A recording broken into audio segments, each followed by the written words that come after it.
So I think we'll start the Market Pe Charcha season 3 here.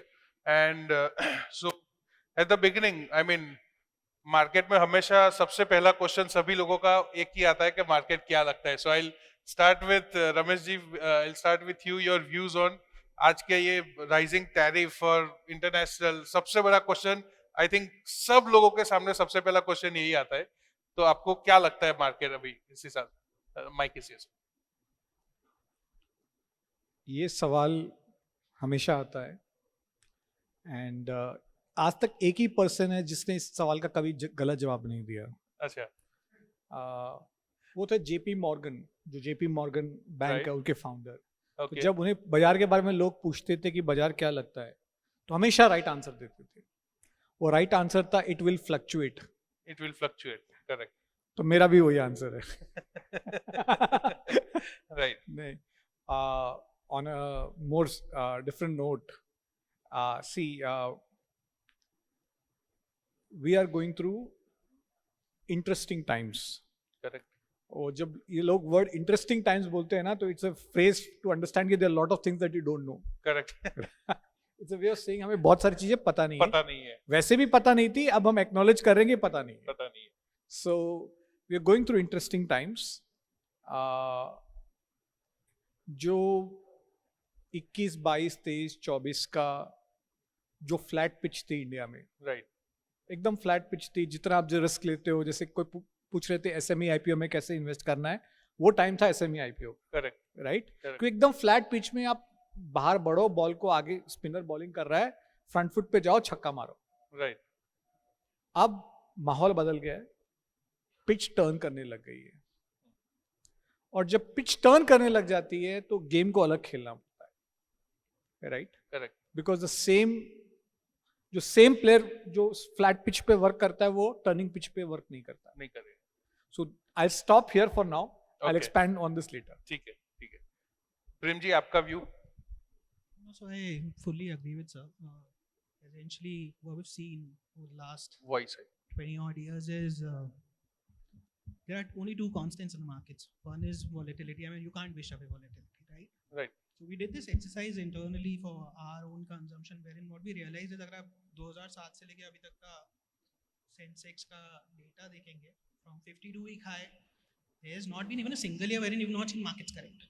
Correct. Right? So just to give you some stats, so 0 to 15%, 63% of the time you've seen. From 52-week high, we corrected anywhere between 0 to 15%, or 63% times. 15 to 30 was another around 26, and 11 was essentially when you had GFC and then you COVID, right? Wherein we went beyond 30, right. right? But even with this sort of volatility, we've been able to create value. So there are two concepts. One is volatility. You would never be able to wish away volatility because there are so many participants in the market that some of these people would have differing views. There could be a situation wherein I like a stock, but then there'll be someone else in the market who would say, no, I don't like this name at this price, right? Correct. But correction के बाद rally वापस आता है. तो जो 63% 0 to 15% का correction था, generally you hit a new high in a span of 3 months itself. Okay. That's been the frequency. Right. When it's 15 to 30%, it takes you around 8-9 months to be able to kind of come back to a new high. So I don't see markets to behave any differently this time around as well. I mean, the idea would be, we've seen correction. You still have some of these names which have corrected. Ideally shouldn't have, because they're not dependent on tariffs, right? I mean, impact would not be to the extent that some of these other globally exposed companies would have. So I think generally whenever you get to have the situation wherein there's volatility, there's this uncertainty. I mean, uncertainty is what we don't like. Volatility we are okay with it because you get to make money when it is volatile, right? You will be able to find bargains.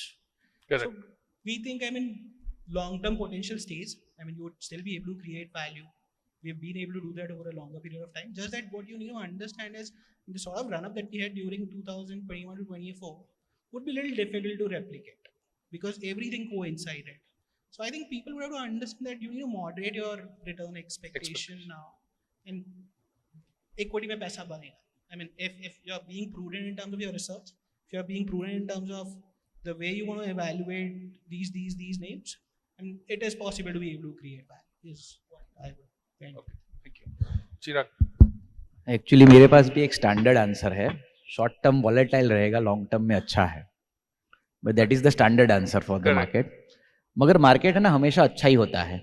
कभी return देखने के लिए अच्छा होता है, कभी invest करने के लिए अच्छा होता है. मार्केट हमेशा अच्छा ही होता है. तो और अगर आपको 85,000 पे अच्छा लगा था तो 75,000 पे तो और अच्छा लगना चाहिए, है ना. अगर कभी 1 लाख होगा, कभी 1.5 लाख होगा, वही 2 लाख होगा, कैसे होगा, कब होगा, कोई नहीं जानता. मगर 85,000 पे डालने से जो पैसा बनता तो 75 पे तो ज्यादा बनेगा. इतना मुझे समझ में आता है. दूसरा के जब हाईएस्ट लेवल ऑफ क्लैरिटी होती है ना, तब मार्केट में पैसा नहीं बनता. जैसे जैसे अनसर्टेनिटी बढ़ती जाती है, मार्केट करेक्ट होता जाता है. और जब हाईएस्ट लेवल पे अनसर्टेनिटी होती है ना, तब मैक्सिमम अल्फा बनता है. अब ये हाईएस्ट लेवल ऑफ अनसर्टेनिटी है कि नहीं पता, मगर अनसर्टेनिटी ज्यादा है. और जब अनसर्टेनिटी ज्यादा होती है ना, गोल्ड ऊपर होता है और इक्विटी मार्केट नीचे होता है. और तब है ना जनरल पब्लिक गोल्ड खरीदते हैं. अभी आप देखो गोल्ड की इंक्वायरी बढ़ गई होगी आपके पास, और गोल्ड के टारगेट आने लगे होंगे. Actually this are the time to look contra. ठीक है. अब इतनी सारी गोल्ड की इंक्वायरी आ रही है, आपको इक्विटी सजेस्ट करना है, डिफिकल्ट काम है. इस बिहेवियर को बोलते हैं इडियोसिंक्रेटिक बिहेवियर. क्या बोलते हैं? Idiosyncratic behaviour. You will look like an idiot for a short term, right. इसीलिए बिहेवियर एग्जीक्यूट करना भी बहुत मुश्किल होता है, because nobody would like to be an idiot, है ना. Everybody would like to be a smart investor. Smart investor are chasing gold, but an idiot for a short term will actually make money in long term. आपको याद कराऊं, जब Covid हुआ था, सब pharma बोल रहे थे. उस टाइम पे मेटल खरीदना is considered as an idiotic decision. But 3 साल बाद pharma was the worst performing sector and the metal was the best performing sector. So in investing, it is better to be idiot for a short term so that you can have good long term returns. So basically जितना uncertainty है उतना ही actually हमारा ज़रूरत भी ज़्यादा होता है. और uncertainty is good level of investing, because uncertainty से जब मार्केट क्लैरिटी की तरफ जाता है ना, मान लो 3 महीने बाद ट्रम्प ने टैरिफ हटा दिए, FI ने वापस पैसा डालना शुरू कर दिया, राइट. और ये सारी चीजें हो गई, रुपी भी डेप्रिशिएट होना बंद हो गया, तो क्लैरिटी आ जाएगी. ज्यादातर लोग क्लैरिटी के बाद इन्वेस्ट करेंगे. I think it is better to invest when there is less of clarity, when there is fog around. So that is what is my way of looking the market. Sure. So Ramesh ji, I'll take up the next question कि आज सबके पास सबसे बड़ा question tariff का है. हाँ. सो Trump administration ने अभी फिलहाल रिसेंटली 90 डेज का पॉज दे दिया. आई थिंक हम लोग सुबह भी जो डिस्कशन कर रहे थे, और चाइना पे ज्यादा टैरिफ लगा दिया है. सो नाउ ये गेम ऐसा दिख रहा है कि ये सिर्फ चाइना पे ज्यादा वॉर चल रहा है, टैरिफ वॉर चल रहा है. इसका इम्पैक्ट कैसे होगा वर्ल्ड पे और हमारे इंडिया पे? इस पे आपका क्या व्यू है? देखिए, अभी तक तो ये काफ़ी अनसर्टन सिचुएशन है. शॉर्ट टर्म में तो इसका रेजोल्यूशन नहीं है. बट एक चीज, 2 चीज़ें बहुत क्लियरली है. एक तो पूरी टैरिफ मैन्युफैक्चरिंग पे टारगेटेड है, मतलब ये पूरा मैन्युफैक्चर्ड आइटम पे है. अमेरिका मैन्युफैक्चर्ड में उनका डेफिसिट चलता है, करेक्ट. सर्विसेज में उनका सरप्लस चलता है. वो सर्विसेज किस लिए बात ही नहीं कर रहे हैं, करेक्ट. खाली सारी बात हो रही है मैन्युफैक्चरिंग के ऊपर, क्योंकि वहां उनका डेफिसिट चल रहा है. सेकेंड, ये क्लियरली एक नेगोशिएटिंग टैक्टिक है कि 3 महीने में इनको डील्स नेगोशिएट करनी है. सो वो एक क्लियर ऑब्जेक्टिव है. थर्ड, कुछ जगह पे काफी इरेशनल मेजर्स है. जैसे मैं आपको एग्जांपल दूं, गारमेंट्स है, जूते हैं, नाइकी के जूते हैं, ये अमेरिका में कभी बन ही नहीं सकते. देखिए, अमेरिका की पर कैपिटा इनकम है $80,000 के ऊपर में. ये सब कंट्रीज जहां मैन्युफैक्चर होते हैं उनकी इनकम होती है $3,000. तो $80,000 कमाने वाला $3,000 का काम क्यों करेगा? वो तो कभी नहीं करेगा. और अमेरिका में लोग भी नहीं है काम करने के लिए. ये आपको भी समझने की जरूरत है कि आज भी अमेरिका में, ये जो हम इतनी न्यूज की बात कर रहे हैं, वहां पे आज भी अनएम्प्लॉयमेंट लेस है, लो है. और वहां पे जो ये लो एंड का काम करते हैं वो है इलीगल माइग्रेंट. उनको तो अमेरिका वैसे भी निकाल रही है, तो उनके पास वैसे भी लोग काम करने के लिए नहीं है. और $3,000 का काम की सैलरी वाला काम, इनकम पर कैपिटा इनकम वाला काम इन कंट्रीज में हो ही नहीं सकता अमेरिका में. तो कुछ चीजें तो कभी अमेरिका में हो ही नहीं सकती है। कुछ कुछ जगह पे हाई एंड वर्क थोड़ा बहुत अमेरिका में मैन्युफैक्चरिंग जा सकता है। अब इंडिया की स्टोरी बहुत सिंपल है, ये टारगेटेड है मैन्युफैक्चरिंग पे। हमारी कंट्री की तो मैन्युफैक्चरिंग स्ट्रेंथ ही नहीं है। वैसे भी स्लो है। नहीं, हम तो वैसे भी वीक है मैन्युफैक्चरिंग में, तो हमें नुकसान कैसे हो सकता है? जब हमारी, देखिए, मैन्युफैक्चरिंग पावर हाउस किस कंट्री को बोला जाता है? चाइना को। सर्विसेज पावर हाउस किसको बोला जाता है? टेक और back office super house India को। इंडिया तो पहले तो यहाँ पे कोई टैरिफ नहीं लग रही है, सारी टैरिफ गुड्स पे है। हाँ, गुड्स पे तो हमारी कैपेबिलिटी नहीं है। हमारा मैन्युफैक्चरिंग आज भी even before tariff is growing slower than our GDP. इसका मतलब क्या है? द शेयर ऑफ मैन्युफैक्चरिंग हमारी जीडीपी में गिरता जा रहा है। इनफैक्ट ये हमारे लिए एक ग्रेट अपॉर्चुनिटी है टू एक्चुअली नाउ फोकस कि why we can't get manufacturing right in this country. And one thing is very clear, this conflict, tariff conflict, ये प्रिडोमिनेंटली यूएस और चाइना का कॉन्फ्लिक्ट है। हम लोग सब उसमें पिस रहे हैं, राइट। बाकी दुनिया उसमें पिस रही है, इनका कॉन्फ्लिक्ट है। एंड इसका सिंपल रीजन है, the world's largest economy is US, the second largest economy is China, so natural rivals है। Secondly, the world's largest military is America. Now, practically, of course, Russia is a large military, but practically, it's actually China now. So, these are the two economic superpowers in the world. So, naturally, इनमें conflict होगा. So, actually, clear है in the next decade, both US and Europe will try to diversify away from China. अब वो मौका हमारे पास है कि हम उसमें से कुछ ले सकते नहीं। कितना ले सकते हैं? तो हमारे लिए तो अपॉर्चुनिटी है इस कंट्री में। In fact as we speak already garmenting, toys की जो कंपनीज है इंडिया में, जो लिमिटेड कैपेसिटी है, उनको ऑर्डर्स आने मिलने चालू हो गए। जो चाइना से माल ले रहे थे, वियतनाम से माल ले रहे थे, इन कंट्रीज से माल ले रहे थे, क्योंकि बहुत सारी जो साउथ ईस्ट एशिया की कंट्रीज हैं, वहां पे भी जो मैन्युफैक्चरिंग होती है वो चाइना की कंपनियों से होती है। ओके। वो भी चाइनीज कंपनीज है, जैसे वियतनाम में, इंडोनेशिया में बहुत सारा मैन्युफैक्चरिंग चाइनीज कंपनीज करती है।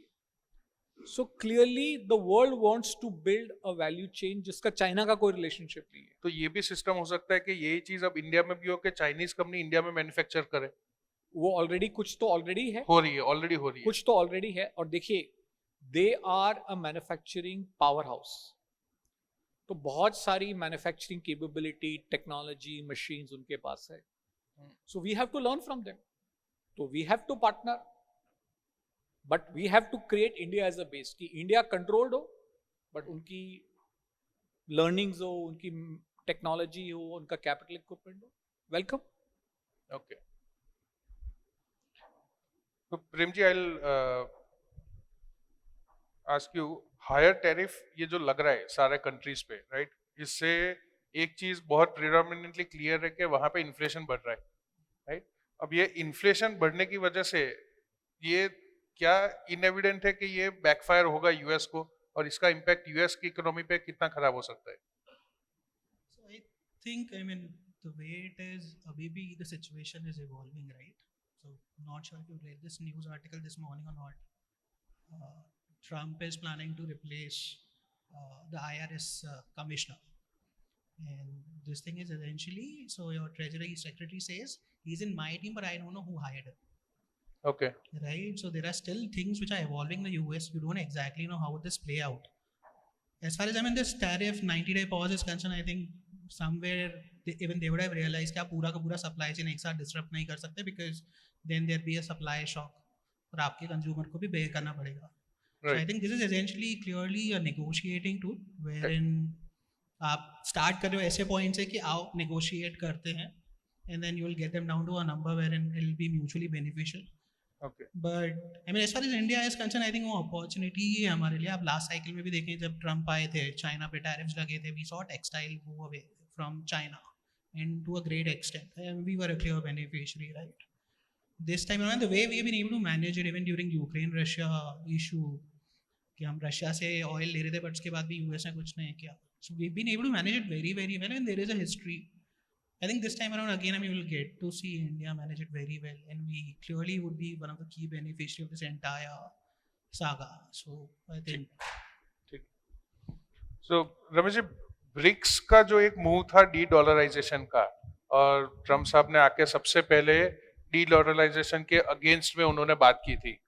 सो ये जो आपने बोला कि मैन्युफैक्चरिंग का एक वॉर है कि कहाँ पे मैन्युफैक्चरिंग बेस कैसे शिफ्ट हो सके, तो क्या इसके साथ साथ हम ये भी समझे कि it is also currency war, कि दुनिया में कौन सी करेंसी का इस्तेमाल ज्यादा होना चाहिए? और ये आई थिंक हम लोगों ने देखा था कि रशिया के साथ जो ऑयल भी डील हुआ था तो बीच में रुपीज में थोड़ा हुआ, मिडल ईस्ट के साथ भी हम लोगों ने दूसरे करेंसीज के साथ ट्रेड करने की कोशिश की। तो क्या ये अपॉर्चुनिटी होगी दूसरे करेंसीज के लिए, या ये वॉर ज्यादा इंटेंसिफाई होगा करेंसी लेवल पे भी? देखिए ये बातें होती है बहुत सारी डी डॉलराइजेशन की। एक मैं प्रैक्टिकल लेवल पे बोलता हूँ कि ये डिफिकल्ट है। फर्स्ट ऑफ ऑल एक प्रैक्टिकल लेवल है कि आप अपना पैसा कहाँ रखोगे। लेट्स से आपकी सेविंग्स है, कहाँ पे रखोगे आप पैसा? आप वो रखोगे जिस बैंक को आप ट्रस्ट करते हो, करेक्ट, राइट? क्या आप उस बैंक से पैसा मूव करके एक ऐसी बैंक में डालना चाहोगे जिसको आप लेस ट्रस्ट करते हो? The answer is no. No. So think, यदि आपको डॉलर ऑन नहीं करना है तो क्या ऑन करना है? What are the options to dollar? Options to dollar is euro, yen, Chinese yuan, British pound. Are any of these four better than the dollar? No. And if you think about it, the answer is actually no. Not so clear. Right. None of them, at least two, look to me as better than dollar. Number two, world का सारा financial system का जो infrastructure है ना, वो dollar में है। ये चीजें ना 50 साल लगी है बनने में। शॉर्ट टर्म में ये सिस्टम, इंफ्रास्ट्रक्चर, टेक्नोलॉजी, कॉन्ट्रैक्ट्स, ये बदल नहीं सकता।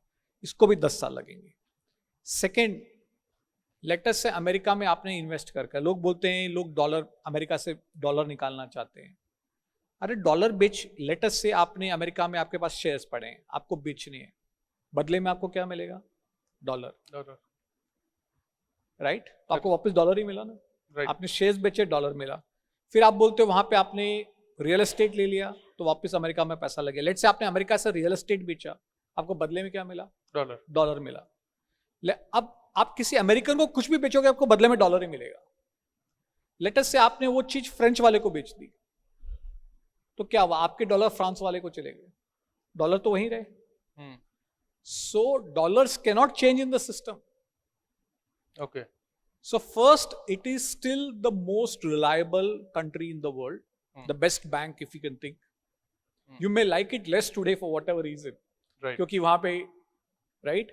But it is the most reliable system in the world.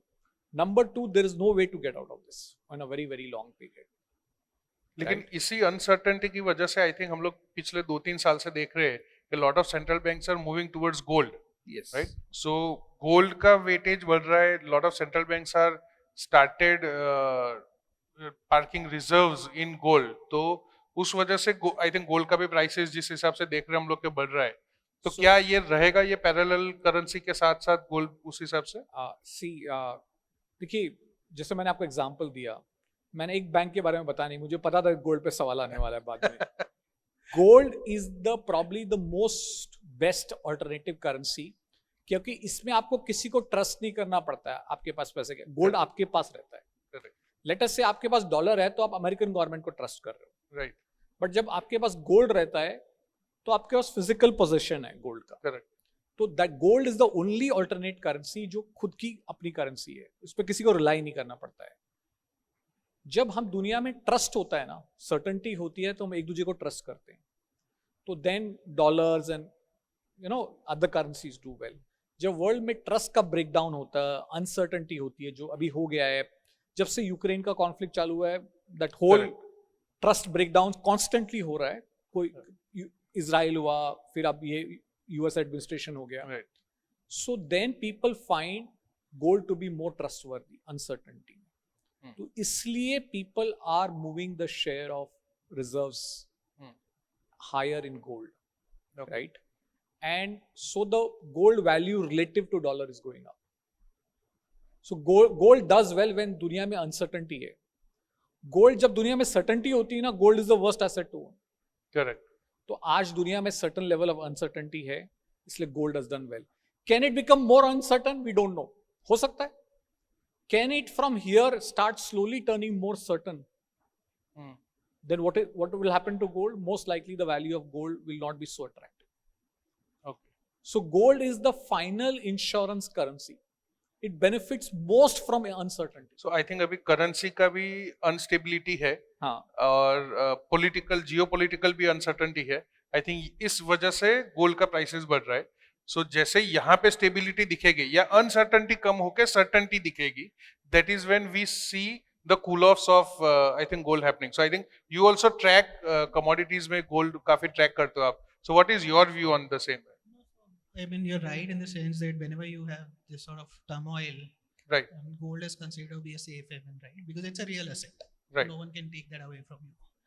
I think what has changed is, so जो de-dollarization का theme चलता है, I mean, we discussed this in BRICS Summit as well, wherein they talked about this gold-backed unit currency. So वहाँ पे भी जब वो introduce करने का बात करेंगे, let's create an alternate to kind of dollar. वहाँ पे भी आप gold की बात कर रहे हो, right? So अगर gold is so important, I mean, because everyone realizes that this is a real asset, इसके against जो भी होगा वो कहीं जाने वाला नहीं है. Because हुआ क्या था जब ये यूक्रेन रशिया वाला इशू हुआ, रशिया के कुछ असेट्स थे डॉलर में जो यूएस ने कॉन्फिस्केट किए. सो वो रिस्क आप रन कर रहे हो. अगर वो रिस्क आपको हटाना है तो gold is the best asset because it is globally accepted. No one would be able to kind of argue against the real value of the gold that you have, right? I mean, depending on the demand supply situation. So I think gold is a safe haven till the time you have this sort of uncertainty. I mean, you will get to see gold appreciate, but as you rightly said, जब भी आपका ये turmoil हटेगा, people would have that sort of faith in some of these other economies or other geographies, and you would be sure कि मेरा पैसा कहीं जाएगा नहीं. थोड़ा सा moderation हो सकता है. The other thing on de-dollarization, I think it's not easy. I mean, you look at history. Dollar used to be almost, I mean, whether we like it or not, dollar is de facto forex reserve, right? I mean, 2000 के आसपास, so all these central banks tend to have their investments in dollar, right? Forex reserve dollar denominated 70% होता था, which has come down to almost 57, 58 now. It's taken you 25 years just to be able to replace 30. तो शायद ये अगर होगा तो भी वो उतना लंबा समय लगेगा. उसमें आपको ये भी रियलाइज करना चाहिए कि इवन यूएस रियलाइजेस कि आप क्या कर रहे हो. Correct. So this tariff and all also could be because of the fact that I mean even they realize कि de-dollarization का आप बात करने लगे, मेरे को I need to control my dollar, right? Otherwise I'll lose my dominance. So this is सबसे बड़ा कंजम्पशन यूएस दे रहा है. मैं सुपर पावर हूँ, don't trouble me और I'll come after. Right. Okay, ठीक है. सो जब भी कमोडिटीज की बात होती है गोल्ड का व्यूज हमेशा लेते हैं. So I will ask you Ramesh ji कि सिल्वर में अब जब मैन्युफैक्चरिंग की बात हो रही है, राइट, सो सिल्वर का व्यू आपको कैसे लग रहा है? Because I think it has more industrial use, तो it is not considered to be only the safe haven kind of view से, बट एक्चुअल उसका यूटिलाइजेशन के एंगल से आपको सिल्वर के एंगल से क्या व्यू लग रहा है? देखिए, silver is a very utilitarian metal. Right. मतलब it is, if you remember the basics of physics, it is one of the best conductors of electricity. That is why जहाँ पे भी high end electricity आपको transmission चाहिए, silver gets used. Okay. So all your semiconductor chips, high end semiconductor chips have silver. So it's a very practical metal. Of course, historically India में हमने उसको we used to have, you know, utensils. Correct. लोग आज भी चांदी की glass में पानी पीते हैं, मंदिरों में यूज करते हैं, but it's a very practical metal. Silver is of course हम इंडिया में पूजा में यूज करते हैं, सामग्री में यूज करते हैं. Gold, of course one of the big use case of gold is as jewellery, but actually gold fundamentally is a currency. So बहुत अलग चीज है, वो करेंसी है. And there is no way to actually value currencies. I actually say the valuation of a gold is like your आस्था. Okay. Your belief. There is much less logic. Because silver में क्या होगा ना, आपके silver महंगा हो जाएगा तो आप उसको दूसरे मेटल से सब्स्टिट्यूट कर दोगे. It's a very logical metal. Right. While gold is a, what do you call, a आस्था है. Right. Secondly, gold does not get consumed. It stays in the system. Silver क्या होता है ना, बिकॉज वो waste में चला जाता है, मेटल्स में चला जाता है. So silver has that dynamic also. And if you look at the price behavior of gold and silver, silver small cap है, गोल्ड लार्ज कैप है ओके वॉलेटिलिटी में. तो जब गोल्ड की तेजी होती है ना, तो सिल्वर डबल स्पीड पे चलता है, और जब मंदी आती है तब भी डबल स्पीड पे नीचे गिरता है. राइट. सो वाइल रिलेशनशिप है, बट बहुत अलग चीजें हैं. आई थिंक अभी वो रेशियो भी उनका रिलेशनशिप का है, वो ऑलमोस्ट इक्वल हो चुका है, जो जनरली आई थिंक 80-20 के 80-100 का रेशियो चलता था. तो वो क्या वापस बदलेगा, वो लगता है आपको? देखिए, मैंने बोला ना, इसमें ना एक तरफ लॉजिक को समझना है, दूसरी तरफ डिनोमिनेटर है आस्था. अच्छा. इस इक्वेशन को समझना मेरे लिए बहुत मुश्किल है. चिराग, आपका व्यू इसमें? सो बेसिकली जैसे रमेश ने बताया ना, gold can be alternate currency but silver can't. Right. तो जैसे मैं एकदम स्टेटिस्टिकल नंबर से बात करूं कि डेट का वॉलेटिलिटी 7 है, गवर्नमेंट बॉन्ड का, और रिटर्न भी 7 है. हाँ. ठीक है. गोल्ड का वॉलेटिलिटी 15 है, रिटर्न इज 9-10%. सिल्वर का जो वॉलेटिलिटी है वो 27% है, रिटर्न इज 8-9%. ओके. तो आपको इक्विटी से ज्यादा, इक्विटी का 21% है वॉलेटिलिटी, रिटर्न इज 14-15%. राइट. तो सिल्वर का वॉलेटिलिटी वो इक्विटी से ज्यादा है और रिटर्न है वो डेट का है. डेट का है. राइट. मतलब में वे असेट क्लास की श्रेणी में नहीं आता. राइट. असेट क्लास किसको बोलते हैं? जिसको आप रिस्क बढ़ाओ और आपका रिटर्न बढ़े. रिटर्न भी बढ़े. इधर रिस्क बढ़ाते हो, रिटर्न नहीं बढ़ता, तो ये शायद ट्रेडिंग की श्रेणी में आ सकता है. राइट. ये इन्वेस्टमेंट Investment असेट क्लास की श्रेणी में ओके. नहीं आता है मेरे हिसाब से स्टेटिस्टिकली. ओके. रशिया यूक्रेन का जो वॉर हुआ, उसमें आई थिंक हम लोगों ने देखा कि ऑयल का सप्लाई का डिसरप्शन बहुत बड़ा यूएस ने किया. सालों से एक कहावत ये भी थी कि यूएस के पास बहुत ऑयल है, लेकिन वो खुद का ऑयल नहीं निकालता है, दुनिया का यूज करता है. आई थिंक कोविड के बाद और ये रशिया यूक्रेन के वॉर के बाद स्पेशली आई थिंक वो रशिया का क्रूड सप्लाई डिसरप्शन करके खुद का प्रोडक्शन बढ़ा के जो चेंजेस ला रहा है यूएस उसकी इकोनॉमी में. आज अब थोड़ी सर्टेनिटी की वजह से आई थिंक क्रूड भी 60 के आसपास आ चुका है. इससे इंटरनेशनली इकोनॉमिक्स पे और इंडियन इकोनॉमी पे क्रूड की वजह से और ये सप्लाई डिसरप्शन से क्या डिफरेंस आएगा? देखिए, एक्चुअली मैं थोड़ा सा डिसएग्री करूंगा इस कॉन्सेप्ट से. सी, अमेरिका में क्या है, जो ऑयल प्रोडक्शन सेक्टर ना वो प्राइवेटाइज्ड है. करेक्ट. और उनकी जो कॉस्ट ऑफ मैन्युफैक्चरिंग है ना, जो शेल ऑयल से आती है, वो सबसे हाई होती है. राइट. तो वो ऑयल कब प्रोडक्शन में आता है? जब ऑयल के दाम बढ़े हुए रहते हैं. यदि किसी का कॉस्ट, जैसे सऊदी का कॉस्ट $10 है, तो सऊदी तो $30 के प्राइस पे भी ऑयल प्रोड्यूस करते जाएगा, 20 पे भी करेगा, बेचेगा. उसकी कॉस्ट $10 है. अमेरिका $50-55 पे बैठा हुआ है. कॉस्ट वो कब मैन्युफैक्चरिंग करेगा? जब 70, 75, 80 का भाव होगा. तो क्या हुआ, जब यूक्रेन का डिसरप्शन हुआ, जब ऑयल के प्राइस बढ़ गए, बीच में 120 तक गए थे, तो नेचुरली वो सारा प्रोडक्शन आ जाएगा. उसको भी थोड़ा टाइम लगता है, ऐसा नहीं कि टैप है कि कल चालू कर दिया. राइट. उसको भी टाइम लगता है प्रोडक्शन में. तो एक्चुअली अमेरिका का कॉस्ट ऑफ प्रोडक्शन हाई है, तो वो जब आता है, वो प्रोडक्शन तब आता है जब प्राइसेस हाई होती है. क्योंकि अमेरिका में oil production is not controlled by the government, it's entirely private sector. So private entrepreneurs decide कि मुझे क्या प्राइस पे मेरे को पैसा बनेगा, तभी मैं प्रोडक्शन करूंगा. नहीं तो पड़ा है, जमीन में पड़ा है, जब भाव आएगा तब. अब इंडिया का स्टोरी बहुत सिंपल है कि हमारे पास तो ऑयल है ही नहीं. मतलब इनफैक्ट लास्ट 10 ईयर्स 15 ईयर्स में इंडिया का ऑयल प्रोडक्शन बढ़ा ही नहीं. So we are constant and our demand is growing, तो our dependence on imported energy is growing. तो जितना एनर्जी का दाम कम होता है, चाहे वो ऑयल हो, नेचुरल गैस हो, कोयला हो, हमें फायदा होता है. बट मालूम ये ऑयल की प्राइस कब कम होती है? जब दुनिया में मंदी होती है. वो हमारे लिए खराब होता है. सो इट इज नॉट कि तेल के दाम कम हो गए तो हमें प्योर बेनिफिट हो गया. It also means there is a recession, there is somewhere a problem in the world. Right. So it is not like simple equation नहीं है. तो ये एक माहौल जो बन रहा है अभी $60 और उसके नीचे की वजह से, तो क्या ये थ्रेट माना जाए कि ये रिसेशन की तरफ या ग्लोबल प्रॉब्लम्स बढ़ रहे? नहीं, क्लियरली एज ऑफ नाउ तो ऑयल इंडिकेट कर रहा है कि देयर इज डिमांड कम हुई है, रिसेशन, डिमांड, दुनिया में डिमांड का इम्पैक्ट आया है. But remember, this is a phenomena because of what has happened in last 1 month. Okay. ये बटन ऑन हो रहा है, बटन ऑफ हो रहा है टैरिफ का. ये कल कुछ भी हो सकता है, 3 महीने में कुछ भी हो सकता है. इसलिए इस पे लॉन्ग टर्म व्यू लेने का कोई फायदा नहीं. ठीक है.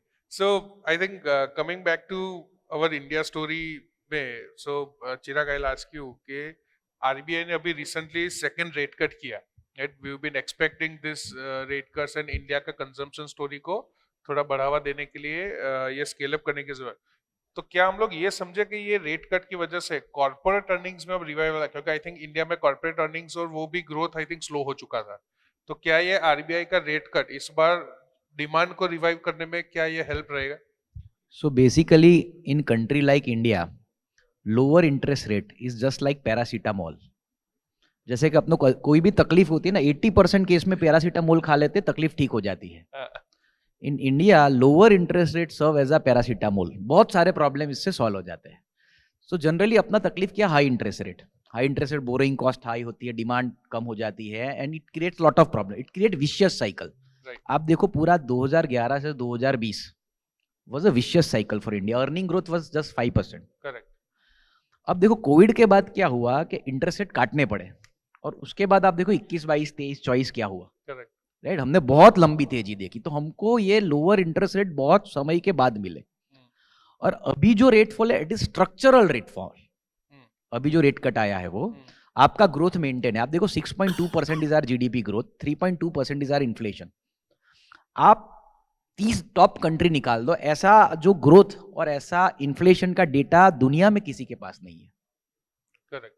राइट. अगर आप चौथे पे देखोगे मैक्सिको देखोगे, अर्जेंटीना देखोगे, यूएसए देखोगे, चाइना सॉरी यूरोपियन एरिया देखोगे, सब जगह पे ग्रोथ कम है, महंगाई ज्यादा है. अब देखो हम यहाँ पे मार्केट पे चर्चा कर रहे हैं, ठीक है, जहां पे ग्रोथ ज्यादा है महंगाई कम है, और आरबीआई स्ट्रक्चरल रिफॉर्म दे रही है इन टर्म्स ऑफ रेट कट. अब देखो कभी कभी आपको रेट कट है ना प्रेशर में देना पड़ता है. इट इज लाइक स्टिम्युलस, आप आईसीयू में डाल रहे हो. अब हम जो रेट कट दे रहे हैं it is just like a vitamin, it is not like a stimulus और आईसीयू. हम जो दौड़ रहा है उसको ज्यादा दौड़ाने की कोशिश कर रहे हैं. यूएस शायद वो आईसीयू में भेजने की कोशिश कर रहा है रेट कट करके. एग्जैक्टली.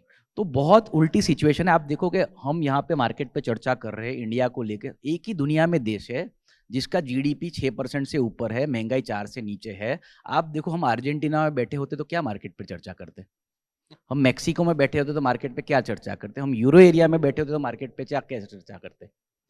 वो लोग क्या बात करते होगे आप सोचो तो जरा.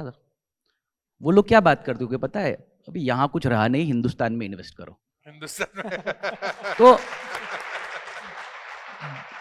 तो हमको बहुत ज्यादा सेल्फ डाउट है, मगर हम ग्लोबली देखेंगे तो बेस्ट पोजीशन है हम एज ऑफ नाउ. तो आई थिंक अर्निंग रिवाइवल अब कैसे होगा, कब होगा, वो तो आप लोग, ये लोग जो फंड मैनेजर बैठे ठीक से मेरे से अच्छे से बता पाएंगे. Right. But I think this is the first step for earning revival.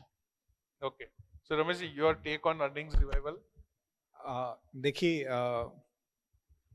क्या हुआ है कि लास्ट 10-11 मंथ्स इंडिया में काफ़ी स्लो डाउन आ गया है, बोथ कैपेक्स और ओपेक्स में.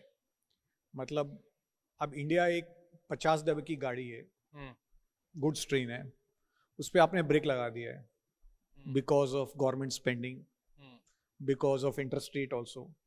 राइट. क्योंकि हमारी कंट्री में महंगाई का इन्फ्लेशन का प्रॉब्लम नहीं था कुछ सालों से, जैसे चिराग जी ने कहा है, बट हमने इंटरेस्ट रेट्स ऊपर कर रखी थी करेंसी के लिए, तो दोनों हमने ब्रेक लगा दिए. अब सिस्टम को समझ में आ गया कि गाड़ी बहुत स्लो हो गई है, तो रिवर्सल हो रहा है, गवर्नमेंट कैपेक्स का स्पेंडिंग भी चालू हो गई है, वापस साइकिल चालू हो गई है, रेट कट भी चालू हो रही है. बट क्या होता है ना, इतनी बड़ी गाड़ी है, एक बार आपने ब्रेक लगा दिया तो ये कोई बुलेट ट्रेन तो है नहीं आपकी गुजरात जैसी कि फटाफट स्पीड पकड़ लेगी. अब ये तो इंडिया है, इसको तो टाइम लगेगा स्पीड पिकअप करने के लिए. एक बड़ी ट्रेन है तो इन चीजों का बेनिफिट को टाइम लगेगा, राइट, स्पीड पकड़ने के लिए. और उसके साथ ग्लोबल माहौल कैसा रहता है उसको भी फर्क पड़ेगा. वो डिटेरिएट कर रहा है, क्लियरली सबको दिख रहा है. बट एटलीस्ट जो खुद डोमेस्टिक दवाइयां हैं, जो ट्रीटमेंट्स हैं, राइट, वो हम दे रहे हैं. One thing that has been now missing in last 1 year or since the new government is reforms. You know, इस पे speed और जरूरत है मेरे हिसाब से, right? We had done a lot of reforms in the last few years. Again, we have India में ना कॉन्स्टेंटली ना हमें रिफॉर्म की जरूरत होती है. करेक्ट. इट इज नॉट कि हमने एक बार करके कहानी खत्म हो गई. आई थिंक वो लैंड रिफॉर्म्स और लेबर रिफॉर्म्स की बातें हो रही थी, उस पर ज्यादा काम नहीं हो रहा है. बहुत सारी चीजें करने की जरूरत है, इंक्लूडिंग ब्यूरोक्रेसी जैसे काम करती है, ईज ऑफ डूइंग बिजनेस. देखिए एक अप्रूवल, अब कल ही अब आपको ट्विटर पे बताता हूँ, किसी ने पोस्ट किया कि इंडिया में जीएसटी सर्टिफिकेट लाने में गवर्नमेंट ने रेगुलेशन में लिख रखा है ये डॉक्यूमेंट चाहिए, पर एक्चुअली ऑफिसर आपसे 10 डॉक्यूमेंट और मांगता है, करेक्ट, तो वो ईज ऑफ डूइंग बिजनेस है क्या? तो फाइनली कल रात गवर्नमेंट ने एक नोटिफिकेशन डाला है यस्टरडे नाइट कि यही डॉक्यूमेंट काफी है जीएसटी रजिस्ट्रेशन के लिए, और डॉक्यूमेंट मांगने की जरूरत नहीं है। ये भी रिफॉर्म है कि Correct. ऑफिसर को बोलना कि आपको सिर्फ यही एक डॉक्यूमेंट मांगना है, 10 डॉक्यूमेंट नहीं मांगना। नहीं मांग, तो think- रिफॉर्म का मतलब ये नहीं होता कि कानून बदलना है, करेक्ट, जो प्रैक्टिस है, इंप्लीमेंटेशन है, उसको बदलना भी रिफॉर्म होता उसकी ज्यादा जरूरत है अभी। है। यस, तो इस रेट कट की वजह से जो करेंसी का भी जो इम्पैक्ट आया, Yeah. तो क्या अब वो करेंसी का फायदा, आई थिंक थोड़ा हम लोगों ने, हमारा करेंसी ओवर वैल्यूड भी था जिस वजह से एफआईआई का सेलिंग भी काफी हुआ, तो और अब वो करेंसी का फॉल भी थोड़ा आया हमारा इन कंपैरिजन टू डॉलर, तो क्या ये करेंसी अब ये लेवल पे आके ये कॉन्फिडेंस वापस से एफआईआई को देगा कि चलो हिंदुस्तान में इन्वेस्ट करने का जो टाइम है and it is a good price at this currency levels also? one thing is in the last 2-3 months the currency has been freed, so that's why currency is moving both sides. Correct, पहले क्या एक level 83 पे hold करके आता है कि Correct. किसी ने लकीर खींच दी थी, लक्ष्मण रेखा, हाँ, ये प्राइस होगी, तो वो मार्केट प्राइस नहीं होता है। राइट, बट अभी क्या है, करेंसी फ्रीली दोनों तरफ मूव कर रही है, तो लोगों को करेंसी पे कोई कंसर्न नहीं रहा है। Okay, now money will come not because of currency, will come because यहाँ पे ग्रोथ है, अर्निंग्स ग्रोथ है, वैल्यूएशन है, ओके। उसलिए लोग आएंगे। करेंसी का जो कंसर्न था वो खत्म हो गया। और वो पहले कंसर्न था 6 महीने पहले था, क्योंकि गवर्नमेंट ने उसको इंपोर्ट एक्सपोर्ट की वजह से उसको पकड़ के रखा था, जो अब फ्री हो चुका है। हाँ। तो 6.5%, 6.2% जो ग्रोथ है अभी चिराग जी है, तो आई थिंक गवर्नमेंट जो विकसित भारत का 2047 में हमको डेवलप्ड कंट्री बनना है, is this a good enough rate to sustain for long run and I mean we can achieve the targets of 2047 जो प्रधानमंत्री जी का एक गोल है उनका? सो बेसिकली देखो, हमारा जीडीपी में 4 कंपोनेंट है: गवर्नमेंट स्पेंडिंग, इन्वेस्टमेंट, कंजम्पशन और नेट एक्सपोर्ट। अब 4 में जैसे रमेश ने बताया, थोड़ा गवर्नमेंट स्पेंडिंग स्लो हो गया, ठीक है, इन्वेस्टमेंट साइकिल थोड़ी स्लो हो गई है, और नेट एक्सपोर्ट में तो हम नेगेटिव ही रहते हैं। अब ये जो सबसे बड़ा जो कंपोनेंट है वो कंजम्पशन है, जो C, G plus I plus C plus और माइनस एन एक्स, ये सी है ना, सबसे बड़ा है consumption, it is close to 58 to 60%। अब देखो गवर्नमेंट ने ये बजट में क्या कर दिया कि 12 लाख तक आपको कोई Tax टैक्स नहीं है, ठीक, तो जो भी आपका सेविंग्स है that will go to consumption, तो ये बहुत बड़ा बूस्ट है। और आपने जो सबसे सिग्निफिकेंट कंपोनेंट है उस पे दिया है। आप देखो गवर्नमेंट स्पेंडिंग में आप 10 के 11 कर दो या 10 से 9 हो जाए, ठीक है, आप एक्सपोर्ट में थोड़ा इंप्रूवमेंट कर दो, कोई ज्यादा फर्क नहीं पड़ेगा। जो आपका जो बोलते हैं ना, जो टॉप वेटेड पोर्टफोलियो में होता है, जब वो परफॉर्म करता है तब Correct. एनएवी बढ़ती है। करेक्ट, तो अब जो है वो रिस्पॉन्सिबिलिटी आप पे और मुझ पे है इकोनॉमी को करने चलाने की, है ना, पैसा खर्च करने की। तो जितना आप और मैं पैसा खर्च करेंगे, पहले तो हमारे पास एबिलिटी है खर्च करने की, the answer is yes. Right. दूसरा, क्या हमारे पास एस्पिरेशन है खर्च करने की? So we are 65% in population Right. जिनको पैसा खर्च करना है। Correct. इनको ट्रेनिंग की जरूरत नहीं है पैसा खर्च करने के लिए, शायद मुझे ट्रेनिंग की जरूरत वो है। सिखाते हमको कहाँ ठीक खर्च है। करना है। तो ये लोगों को अच्छा दिखना है, अच्छा घर में रहना है और अच्छा खाना खाना है। और जब लोगों की एस्पिरेशन होती है ना, इकोनॉमी बहुत तेजी से भागती है। और एस्पिरेशन को मेजर करने का कोई वैल्यूएशन मॉडल आज तक बना नहीं है। करेक्ट, और रमेश से ही मैं सीखा हूं कि हम, है ना, 1 साल में होने वाली चीजों को हमेशा ओवर एस्टिमेट करते हैं और 10 साल में होने वाली चीजों को हम हमेशा अंडर एस्टिमेट करते हैं। Very true, very true. तो आई थिंक आप सोच नहीं सकते वैसा एस्पिरेशन से कंजम्पशन में ग्रोथ आ सकता है। ओके, सो आई थिंक ये रेट जिस हिसाब से हम लोग बढ़ रहे हैं, भले ही वो फास्टेस्ट है, it is good enough because हमारा कंजम्पशन बहुत बड़ा है। Exactly, That consumption is going to help us to reach that goal faster, Yes. maybe earlier than 2047 also, yes, और वो बहुत सस्टेनेबल है। right? Long term basis. पे। Yes, Correct. Okay. So Prem, I'll take a question के government ने I think couple of years से PLI scheme launch किया था, right? Production link incentive. तो ये era में अब जब मैन्युफैक्चरिंग का वॉर जैसा जो सिचुएशन है कि भाई मैन्युफैक्चरिंग हब कौन करेगा, तो how important is a PLI scheme for a country like India right now? No, I think it's very important because आप देखो जब if you're required to compete with someone like China, जो already I mean the way they have been able to scale up, जो operational efficiency पे वो काम कर रहे हैं, right? If you not to support these industries, you would never be able to kind of become globally competitive. So आपको initially just to be able to kind of get you to that level wherein you are able to compete on your own, support तो चाहिए, which is what government has been trying to do. I think the only problem is, I mean, जो sir ने भी बोला था कि there is bureaucratic hurdles, वो अभी भी है. आप जो commit किया था आपने, I mean, we are nowhere close to those numbers. 2020 में हमने स्कीम लॉन्च की थी PLI की, 14 सेक्टर्स आइडेंटिफाई किए. We made commitments in terms of, except for EMS, or let's say mobiles, wherein we've been able to make it seriously big now, and people know us now. बाकी sectors में अगर आप देखेंगे तो उतना कुछ बड़ा हुआ नहीं है. But from government standpoint, they're still willing to enough commit more. They're still willing to support you. I think it is in best interest of all these companies to be able to make the most out of it. Because जब ये China को मौका मिला था, right, जब China again was developing और US ने outsource करना चालू किया, they latched on to it, right? So it's in our interest. हमारे पास opportunity है, हम लोग compete कर सकते हैं, हम लोग के पास manpower है, demographics are in our favor. We need to use it to our benefit now. तो आपको लगता है कि now this is a golden period for the manufacturing sector. For sure. So जो chance लेना है, जिसको भी, जो youngsters को जिसको risk लेना है, this is the time when they should get into manufacturing sector. Yes. तो इसमें प्रणव जी है ना, जैसे सर्विसेज है एक इंडस्ट्री और एक मैन्युफैक्चरिंग है. आप देखो, कुछ एक अमाउंट की रेवेन्यू करने के लिए सर्विसेज में एक बंदा चाहिए, तो मैन्युफैक्चरिंग में ना 10 लोग चाहिए होते हैं for same amount of revenue. तो आप देखो, इंडिया में मैन्युफैक्चरिंग है ना, वो सोशल रिस्पॉन्सिबिलिटी है. अगर आप सर्विसेज बढ़ाते जाओगे ना, तो पैसों का केंद्रीकरण होगा, है ना. वो डाइवर्स, ज्यादातर लोगों के पास पैसा नहीं आएगा. अनइक्वालिटी ऑफ इनकम डिस्ट्रीब्यूशन जिसको हम बोलते हैं. मैन्युफैक्चरिंग ऐसा सेक्टर है जिससे इनकम डिस्ट्रीब्यूशन है वो इवन रहता है. इसलिए हमारे लिए बहुत ज्यादा जरूरत है from the social perspective. Otherwise आप देखो, सर्विसेज जैसा ग्रोथ, आप देखो यूएस ने क्यों मैन्युफैक्चरिंग छोड़ दिया. मैनचेस्टर पहले लंदन में होता था, उन्होंने भी कपड़ा बनाना छोड़ दिया. अहमदाबाद को बोलते थे कपड़ा का कैपिटल इंडिया का मैनचेस्टर. कुछ हुआ नहीं है. अब देखो, वो शर्ट बनाने से कोई पैसा वाला नहीं बनता, उस पे ना वो टैग लगाने से पैसे वाले बनते हैं. ब्रांडिंग से. Right. So basically manufacturing is an outdated concept, but for income distribution, for social responsibility, it is very important for government. ये रिस्पॉन्सिबिलिटी पब्लिक सेक्टर लेगा या प्राइवेट सेक्टर लेगा?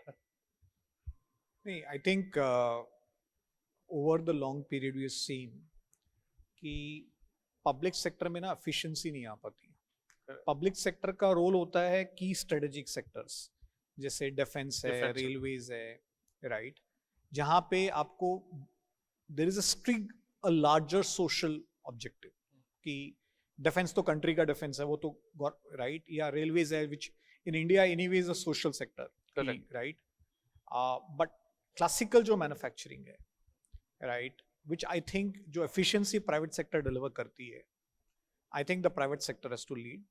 I think there is also money to be made, right? Problem आपको बताता हूँ क्या होता है. जैसे आपका बिजनेस है, मेरा बिजनेस है, एक ऑफिस खोलो, लोगों को हायर करो, लैपटॉप चालू करो, इंटरनेट धंधा चालू हो गया, राइट. आपको यदि मैन्युफैक्चरिंग प्लांट लगाना है इंडिया में, पहले तो इंडस्ट्रियल जमीन खरीदनी पड़ेगी, वो एक प्रॉब्लम है, राइट. फिर जमीन खरीदने के बाद अप्रूवल लेने पड़ेंगे आपको, एनवायरनमेंट क्लियरेंस है, वाटर का कनेक्शन है, बिजली का कनेक्शन है, लेबर डिपार्टमेंट से अप्रूवल है, फिर प्लांट लगाओगे, फिर ईपीएफओ, बहुत सारे आपका जीएसटी रजिस्ट्रेशन चाहिए. तो क्या होता है ना, मैन्युफैक्चरिंग में सेंटर, स्टेट और लोकल एडमिनिस्ट्रेशन तीनों आपके साथ अलाइन करके काम करनी चाहिए. हम इंडिया में जब सक्सेस की बात करते हैं ना, खाली सेंट्रल गवर्नमेंट की बात करते हैं कि उन्होंने पीएलआई की और ये कर दिया. मैन्युफैक्चरिंग में खाली पीएलआई से कुछ नहीं होता है, वो लोकल गवर्नमेंट और लोकल एडमिनिस्ट्रेशन आपके साथ काम करने को रेडी होगा, तभी जाके मैन्युफैक्चरिंग बूम होगा. ओके. जैसे मैं आपको बताता हूँ, चाइना की सक्सेस का एक सिंपल रीजन है, उन्होंने जो जितने भी स्टेट के मिनिस्टर, जिनको गवर्नर बोलते हैं, या डिस्ट्रिक्ट के जो मजिस्ट्रेट होते हैं, जो अब कलेक्टर, उनको एक ही टारगेट दे रखा है. आपका एक ही टारगेट पे आपको इवैल्यूएट किया जाता है कि आपने पिछले साल में यहां पे कितने जॉब्स क्रिएट किए. लेट अस से हम कलेक्टर का इवैल्यूएशन करें कि आपने अपने डिस्ट्रिक्ट में कितने जॉब्स क्रिएट किए, तो फिर क्या करेगा, हर इंडस्ट्री को इनवाइट करेगा, किसी को वो प्रॉब्लम हो रहा है, लेट अस से सड़क नहीं है तो वो सड़क बनवाएगा, फिर अपने फंड लगवा के वो प्रायोरिटाइज करेगा, किसी को पानी नहीं है, बिजली नहीं है, लेबर का कॉन्फ्लिक्ट हो, लेट अस से लेबर और इंडस्ट्री में कॉन्फ्लिक्ट हो गया, तो वो कलेक्टर आके बैठेगा और उनमें प्रॉब्लम रिजॉल्व करेगा, क्योंकि नहीं तो क्या, वो यदि वो फैक्ट्री बंद हो गई तो उसका टारगेट तो खराब हो गया। तो प्रॉब्लम इंडिया में है कि केपीआईज क्लियर नहीं है, जहां कुछ स्टेट्स में अलाइनमेंट अच्छा है, जैसे एंड ऐसा नहीं कि जो स्टेट पहले अच्छे काम करते थे, जैसे कुछ स्टेट तो बहुत इंडिया में हमेशा प्रो रहे हैं, जैसे गुजरात है, महाराष्ट्र है, तमिलनाडु है generally, but the miracle state is UP. The interesting another miracle state which people don't know about much is the state we are sitting in, Madhya Pradesh. And there are states which have done nothing for a long period. West Bengal, Bihar. So it is a bottom up story. कि नीचे से कितना support मिलता है, देखिए तब जाके Bihar, UP, Madhya Pradesh तो ऑल बॉर्डरिंग एरियाज है ना। Correct. Why are certain miracle states and why certain states are not doing well? It is not the center. It is what happens at the grassroots level. Right. So this is where we need those changes from the government side and the support from the government side for the private to increase their capex and create those jobs for us. ठीक है। So I think US की भी जो हम लोग बात कर रहे थे, तो I think I'll shift थोड़ा सा sector wise पे। तो I think lot of talks are happening about the IT sector right now, right. जिस हिसाब से यूएस का अभी प्रॉब्लम्स है, उस हिसाब से आई थिंक सारे आईटी सेक्टर में हम लोग देखें तो बहुत बड़ा फॉल आ चुका है। सो अब ये लेवल से, अब यहाँ से आपको आईटी सेक्टर का आउटलुक कैसा लगता है? देखिए, because typically 60-65% sale IT company की यूएस से आती है, 15-20% यूरोप से आती है, तो 80% तो यूरोप प्लस यूएस है, north America. So this sector is highly levered on the developed world, right? And वहाँ पे अभी काफी uncertainty है on the demand side. And problem क्या है tariff pause से? किसी को पता नहीं अगले 3 महीने में क्या होने वाला है। Certain नहीं है ना, आपको कोई outlook नहीं है कि ये tariff 10 होगी, 20 होगी, 30 होगी, 40 होगी, किसी को नहीं पता है, right? Final number क्या होगा? तो लोग क्या कर रहे हैं? Wait and watch कर रहे हैं। जिसको भी डिसीजन लेना होता है वो भी बोलता है अभी 3 महीने रुक जाते हैं। तो क्या होगा? आपका डिमांड फॉल हो जाता है, अनसर्टेनिटी हो जाती है, every project is put on hold. तो जो आपको प्रोजेक्ट इनिशिएटिव लॉन्च करना था वो आपने होल्ड कर देंगे, 3 महीने तक वेट करते हैं। सो क्लियरली वहां पे डिमांड पे इंपैक्ट आ रहा है, and that is reflecting in the IT companies commentary across the board. So वहां पे clearly things, demand is slowing down, that is one angle. Now can that change reasonably quickly in the next 3 months? The answer is yes, or the uncertainty may last longer, right? Very clear. Second problem in IT, which is again very important to understand, which of course इतना बात होता नहीं है India में, is this new technology called AI. Correct. Now AI, and I want to tell to all these people in the group, AI is like what computers came 25 years ago. I want, it's so critical technology कि खुद सीखिए और अपने बच्चों को सिखाइए। It is like getting your children to learn computers early. It is going to be a lifelong advantage. It is a very defining technology. Now normally जब नई टेक्नोलॉजी आती है ना, आईटी को फायदा होता है, क्योंकि सब कस्टमर को नई टेक्नोलॉजी लगानी पड़ती है। Correct. पर इस बार आईटी कोडिंग को भी इंपैक्ट कर रहा है कि उनका काम कम हो रहा है। कोडिंग में काफी एफिशिएंसी आ रही है, प्रोग्रामिंग एफिशिएंसी आ रही है, इनफैक्ट 20-40% एफिशिएंसी आ रही है, तो उनके धंधे को भी हिट हो रहा है, जबकि एक्चुअली डिमांड भी आ रही है, because everybody now has to implement AI in their business. हमारी कंपनी में भी हम बात करें कि एआई कैसे इंप्लीमेंट करें। So there is this technology layer of uncertainty also, but the good news is among all this is stocks have also reasonably corrected. And let us, one thing we all have to remember, world का highest engineering technical pool, including AI trained pool, is in India. And I think technology का role हमारी जिंदगी में बढ़ते जाएगा, ये guarantee है। Correct. ये गारंटी है. So is there a long term future? The answer is yes. Is there a significant short term uncertainty? The answer is yes. But the good part is valuation भी काफी correct हो गए. But मैं risk reward के angle से किस favour अब reasonable balance है risk और reward. एंड आई थिंक एक चीज आपने पहले भी बताया कि जो टैरिफ का इम्पैक्ट है वो वैसे भी सर्विस सेक्टर पे कम है. नहीं, IT is not impacted by tariffs at all. It is impacted कि tariff के चक्कर में companies are not spending money. They are Correct. holding off their key projects.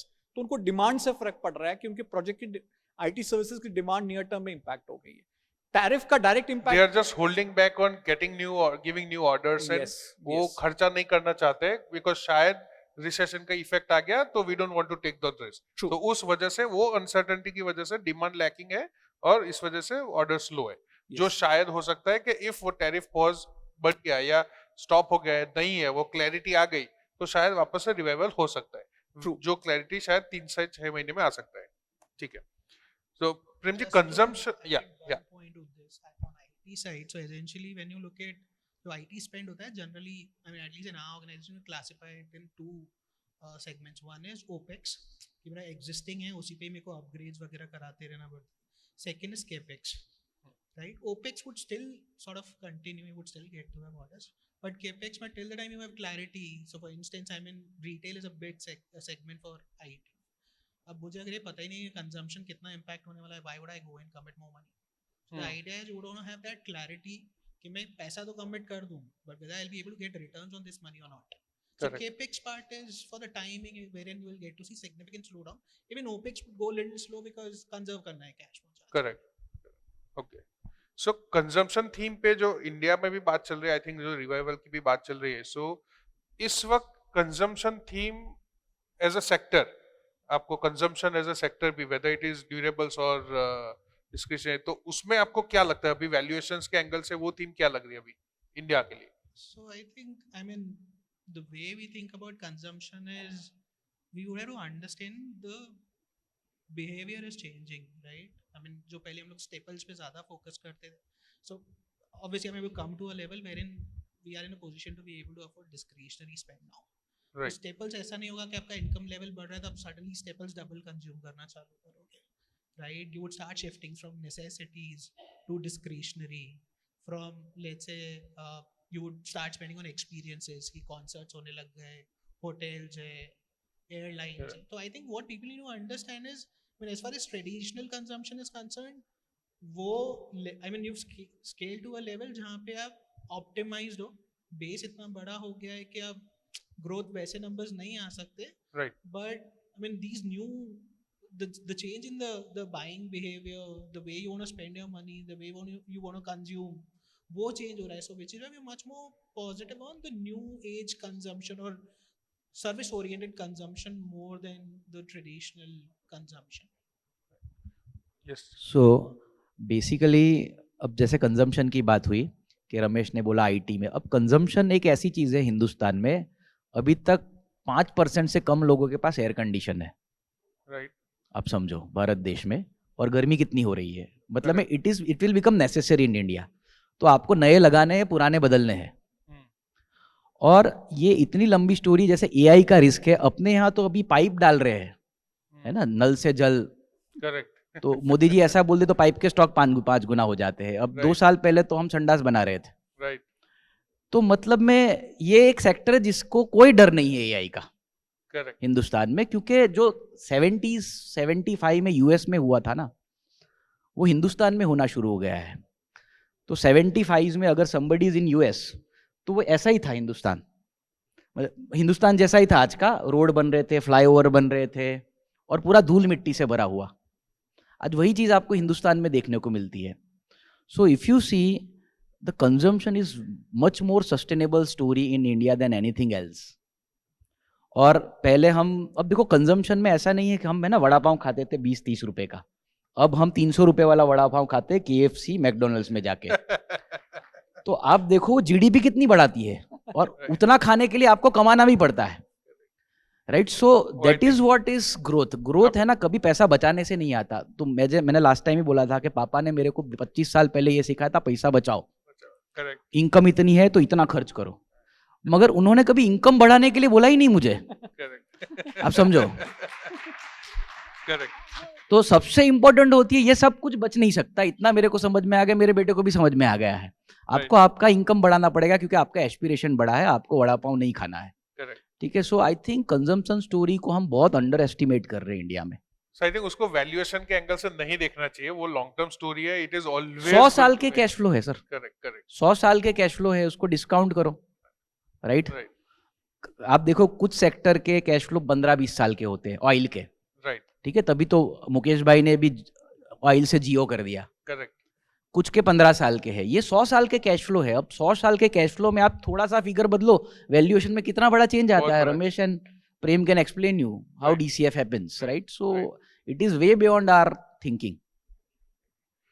So Ramesh, coming back to another sector जो I think बहुत चर्चा में भी रहा है, and I think अभी पहले चिराग ने भी बताया कि कोविड के बाद फार्मा में लोगों को लगा था कि बहुत अच्छा चला था, it was not good. But is it a good time now for the pharma? Again वापस से टैरिफ वाला एक क्वेश्चन वापस से थोड़ा हैंगिंग स्वॉर्ड जैसा है. But how does the sector look overall from the perspective of the valuations they are at right now? So see pharma जो हेल्थ केयर है उसको दो बकेट में कर सकते हैं. पहले तो फार्मा है जहाँ एक तो डोमेस्टिक फार्मा है जो इंडिया में हम Correct. दवाइयाँ देते हैं और एक एक्सपोर्ट करते हैं. Now just to give a data point, 50% of America की जो जेनरिक सप्लाई है ना, जो नॉर्मल स्टैंडर्ड दवाई है, वो इंडिया से आती है. एंड ये टैरिफ की बातें हो रही है. नॉर्मली मैन्युफैक्चरिंग को शिफ्ट करने में 5-7 साल लगते हैं. Correct. फार्मा को कम से कम 10 साल लगते हैं. So I don't think tariff is a big risk For in the pharma. Pharma. And pharma में क्या है ना, वो जो दवाई $1 में हमसे खरीदते हैं इंडिया में, वो रिटेल में $6 में बिकती है. Correct. तो 10-20% का टैक्स टैरिफ भी लगा दी, कोई कोई फर्क बहुत ज्यादा फर्क नहीं पड़ने वाला है. So pharma I am not worried, right. And it is very difficult to shift pharma manufacture. In fact अभी अमेरिका का एम्बिशन मालूम क्या होगा कि जो चाइना में दवाइयां बनती है वो इंडिया से है. वो चाइना में नहीं बने, इंडिया में नहीं. अच्छा, वो okay. चाइना में नहीं बने. देखिए मैं एक सिंपल बोल रहा हूँ. लेट अस से आपको अपने गांव में एक ही दवाई की दुकान है, उसके मालिक के साथ आप कभी पंगा नहीं कर सकते. आपको 2 दुकान तो चाहिए, तभी एक के साथ पंगा करने के लिए. तो अमेरिका की हालत ये और की है कि China is a very large supplier to them in that. So that is why I think India's pharma sector will only benefit from all this one sector where I'm confident. Now coming to healthcare and pharma in India, this is a better sector than even export sector. I'll tell you why. जब आप बीमार होते हो तो खाने से पहले दवाई चाहिए होती है, right? Right. And today hospitals or healthcare is no longer, it is actually a consumption sector. Actually इसको consumption में classify करना चाहिए. देखिए मेरा ड्राइवर भी अपने बच्चों को गवर्नमेंट हॉस्पिटल नहीं लेके जाता. जैसे पैसे आते हैं आप प्राइवेट सेक्टर में मूव करते हो. In fact there is a listed company called Narayana Hrudayalaya, उनके वो अफोर्डेबल हॉस्पिटल्स में है. वो बोल रहे हैं हमारे यहाँ भी वार्ड की डिमांड कम हो रही है, शेयरिंग रूम की डिमांड कर रही है. देखिए आपका ट्रीटमेंट उसी डॉक्टर से होता है, उसी ओटी के अंदर में आप सबका ऑपरेशन होता है. बट जब आप शिफ्ट करते हो ना तो आपको जनरल वार्ड में नहीं रहना है, आपको रूम भी शेयर नहीं करना है, आपको प्राइवेट रूम चाहिए. और जिसके पास प्राइवेट रूम है उसको स्वीट चाहिए. बिकॉज फार्मा में कोई पैसा बचाता नहीं है. कभी आपको इस सवाल नहीं पूछा जाए अरे भाई मुझे सस्ता डॉक्टर बताना. लोग यही सवाल पूछते हैं, मुझे अच्छा डॉक्टर बताना. So this is a sector that has tremendous pricing power over time. It is very defensive. जब भी बाजार गिरता है, आप कोविड ले लीजिए, GFC ले लीजिए, अभी ले लीजिए, जब बाजार गिरता है फार्मा आउट परफॉर्म करता है. लॉन्ग टर्म रिटर्न्स फार्मा की बहुत अच्छी है. एंड मोस्ट इंपॉर्टेंट पॉइंट जो आप फार्मा में इन्वेस्ट करते हो समझना जरूरी है, आप बैंकिंग कंज्यूमर सेक्टर में शायद खुद इन्वेस्ट कर सकते होंगे. फार्मा में इतनी टेक्निकल एक्सपर्टीज चाहिए होती है सेक्टर को इन्वेस्ट करने के लिए कि इस सेक्टर को मैनेज करने के लिए, आपका पोर्टफोलियो को मैनेज करने के लिए आपको प्रोफेशनल्स चाहिए. करेक्ट. राइट. क्योंकि इतना टेक्निकली कॉम्प्लेक्स है sector. That is why pharma funds में तो खुद स्टॉक इन्वेस्टिंग मत करिए. फार्मा स्टॉक्स में You need professional fund managers. समझ ही नहीं पाओगे कि कहाँ पे करना है या क्यों इसमें करना है या क्यों इसमें नहीं Yes. करना हजारों मॉलिक्यूल है, उनकी क्या हो रहा है, कहाँ उनका स्टेटस है, किसका पेटेंट खत्म हो रहा है, कहाँ रेगुलेशन चेंज हो रहा है, आपको समझ में ही नहीं आएगा. तो अभी लेकिन वैल्यूएशन के एंगल से अभी भी क्या है, उसका वैल्यूएशन ठीक है. देखिए, you have to think of pharma stock from the same eyes of consumption. Okay And in that aspect, growth in pharma is better than consumer sectors, more defensive growth and better valuation. So every opportunity you get whenever there is a fall in pharma, you should definitely get into it from a consumption's point of view. तो long run में वो चलने ही चलने वाला है. मैं इतनी चीजें बातें मैं सिंपल एग्जांपल दे रहा हूँ. मेरे बच्चों का ना 15-20 साल का इन्वेस्टमेंट हॉराइजन है. Right. मैं उनके सबसे ज्यादा एलोकेट फार्मा में करता हूँ उनके पैसे. Great. Okay.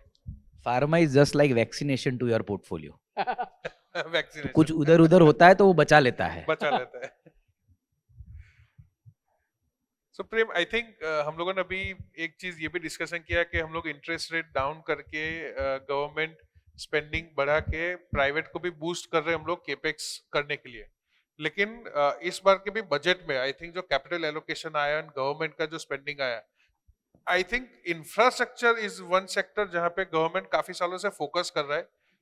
क्या आज भी इंफ्रास्ट्रक्चर पे उतना डिमांड और वो रहेगा? ये सेक्टर का आउटलुक कैसे लग रहा है? आई थिंक गवर्नमेंट का बहुत बड़ा एलोकेशन नहीं बढ़ रहा है अब इस बार बजट में इन द इंफ्रास्ट्रक्चर सेक्टर. तो what is your view on this? थोड़ा सा डिफर करूंगा इन टर्म्स ऑफ बजट में एलोकेशन बढ़ा के नहीं, because there are so many line items. Right. Analyse करना डिफिकल्ट हो जाता है. Okay. What we look at is कि headline number कितना है, which Correct. is 11.2 lakh crore correct. compared to last year 10.2 के आसपास. वो राइट. 10% ग्रोथ दिखता है, which is not that exciting a number because right. 2021 में हम लोग 4 लाख करोड़ थे. 4 लाख से 11 हो गए तो आपको लगता है कि अरे पहले Correct. ज्यादा ग्रोथ हो रहा था. Right. One is we need to understand कि even they have constraints in terms of the money that they would be able to spend, right? If you've come from 4 to 10, you somewhere need to balance. Why did you go from 4 to 10 was essentially because you realized कि जो companies हैं, when we came out of COVID, none of these companies were as if essentially well placed in terms of balance sheets. सबका leverages वगैरह थे, तो correct. Support कर ही नहीं सकते थे. तो government had to do the heavy lifting. And आपका एम था कि मेरे को एक तो इकोनॉमिक ग्रोथ चाहिए, फार्मा आई मीन केपेक्स में आपको वो मल्टीप्लायर इफेक्ट मिलता है. Second is since it is very laborious, I mean you need manpower, you are able to create job. So you are able to sort of address two issues. One is growth, second is labour के लिए jobs create कर रहे थे आप. वहाँ पे अभी क्या हुआ है जो हम लोग 10% बोल रहे हैं, वन इज इसमें एक स्टेट्स के लिए ना दे कीप सम बफर कि if you want to come and borrow I will give you interest free loan, you go and spend in your, so you create assets. अगर आप उसको जोड़ते हो, हम लोगों का 17% का ग्रोथ है. Then there is additional IBR करके हम लोग बोलते हैं, जो कि additionally you give companies limit और let's say someone like NHAI limit to can go and borrow from the market. Government won't borrow, you borrow on your balance sheet. अगर आप वो जोड़ते हैं तो करीबन 19% का ग्रोथ है.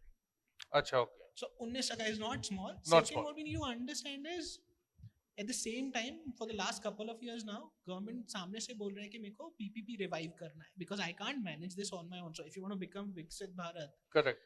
मेरे पास उतना पैसा नहीं है. I am already running deficits. Correct. Right? So somewhere we would have to strike a balance between कि मैं कितना खर्चा करूँगा और आपको Private कितना करना है. Right? ये एक्सट्रीम होता था 2005, 6, 7, 8 के टाइम पे, जब सब PPP होता था. Then people suffered because they went overboard. In between, government had to do it. The idea is they've realized that we need to balance it somewhere. थोड़ा मैं करूँगा, थोड़ा private से करूँगा. And private side पे थोड़ा सा अभी आना चालू हो गया. So if you look at last 4-5 tenders that we've seen on roadside, वो BOT पे आना चालू है, which essentially means private companies commit करने को तैयार है because balance sheets are much better placed now compared to how these were, let's say 5, 6, 7 years back. Right? So उतना बुरा नंबर नहीं है. The other thing that we need to realize is जब हम बोलते हैं कि इंफ्रा करना है या केपेक्स करना है, उतना अपॉर्चुनिटीज है कि नहीं है. मतलब you already when you look at order backlogs for all these guys except for roads, सबके पास इतना काम है ना कि हम लोग को ये डर है कि whether they'll be able to finish it in time or not. Right? So we also need to understand कि सप्लाई साइड कैसा है. तो given this context, I think जो उन्होंने allocation किया is a fair number. I mean, ideally we shouldn't be disappointed with. है सबके पास काम बहुत है. थोड़ा सा payments वगैरह delay हुए थे in between because of election and all. We saw some sort of slowdown because of elections. वो ग्रेजुअली चला जाएगा. आई थिंक है लॉन्ग टर्म पोटेंशियल. अगर विकसित बनना है तो आपको इंफ्रा चाहिए, उसके बिना तो नहीं हो सकता. आपका Right. Logistic cost needs to come down substantially, otherwise possible ही नहीं है कि आप ग्रोथ टारगेट्स अचीव कर पाओ. दूसरा प्रणव भाई इसमें क्या है कि जैसे प्रेम ने बताया ना, अभी मुंबई में हमारी सोसाइटी में काम चल रहा है, रोड पे जाओ तो बीएमसी का काम चल रहा है, और मेन रोड पे जाओ तो फ्लाईओवर बन रहे हैं और मेट्रो बन रहे हैं. अभी और अनाउंस हो गए ना तो हम तो बाहर ही नहीं निकल पाएंगे. सो देखो, इंफ्रा के साथ एक प्रॉब्लम है कि आपके इतने सारे 4 से 11 पे पहुंच गया, अब वो Right. कंप्लीट हो जाए फिर ही कुछ शुरू हो सकता है, वरना सिटी बंद करने पड़ेंगे. सो बेस से ऑलरेडी हम लोगों ने बहुत बड़ा जंप बहुत शॉर्ट टाइम में लिया है. वो चालू इंजन में रिपेयर करने जैसा काम है ना, आप बंद नहीं कर सकते. Correct correct.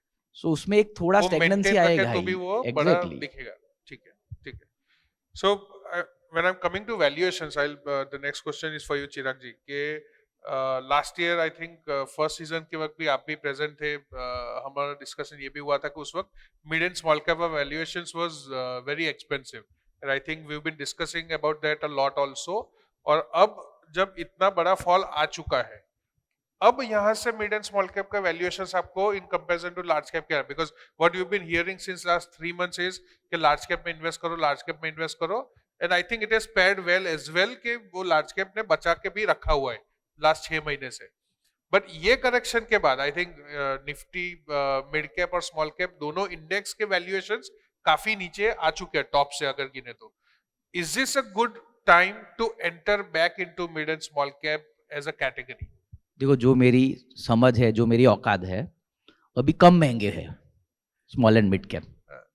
तो हमने बहुत बड़ा डाइवर्जेंस था. Large small and mid cap बहुत ही एक्सोर्बिटेंट वैल्यूएशन पे थे, एसएमई उससे भी ज्यादा एक्सोर्बिटेंट वैल्यूएशन पे थे, और large cap fair value plus थे. ये करेक्शन के बाद लार्ज कैप अट्रैक्टिव हुए हैं, स्मॉल मिड कैप अभी भी फेयर वैल्यू प्लस या महंगे ही है. सो बेसिकली अभी भी जो घोड़े हैं ना, वही गधे के प्राइस पे मिल रहे हैं अभी तो.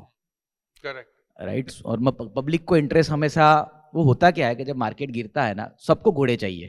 करेक्ट. जब मार्केट गिरता है ना, तो होता क्या है कि घोड़े भी गधे के प्राइस पे मिलते हैं. राइट. तो जब घोड़ा गधे के प्राइस पे मिलता है तो हम डाउट करते हैं कि ये गधा ही होगा. ठीक है. फिर होता क्या है कि वो थोड़ा थोड़ा दौड़ना, होता तो वो घोड़ा ही है, तो थोड़ा थोड़ा दौड़ना शुरू करता है. तो हमको लगता है ये गधा नहीं है मगर घोड़ा भी नहीं, ये खच्चर है. अभी वो वाली फीलिंग है. फिर ये एकदम तेजी से दौड़ेगा. ठीक है. फिर हमको यकीन हो जाएगा ये घोड़ा ही है. ठीक है. मगर अब तो तेजी से दौड़ रहा है तो पकड़ नहीं सकते और बैठ नहीं सकते. फिर हम वो ढूंढने की कोशिश करते जो अभी तक रिकवर नहीं हुआ है, क्योंकि वो तो चल पड़ा. मतलब में घोड़ा महंगा है, तो अब हम वापस गधे ढूंढना शुरू करते हैं. तो अगर स्मॉल एंड मिड कैप में आपको पैसा लगाना है तो देखो, आप सबको ना मिड कैप लार्ज कैप बने, स्मॉल कैप मिड कैप बने, इसमें बड़ा इंटरेस्ट है. पता है इसमें सक्सेस रेशियो क्या है? 100 में से 10 मिड कैप लार्ज कैप बनते हैं, 1 स्मॉल कैप लार्ज कैप बनता है. 100 में से 1. मतलब आपके हाथ में गधे आने की संभावना सबसे ज्यादा है. तो वो पैसा है ना, इन लोगों को दे दो.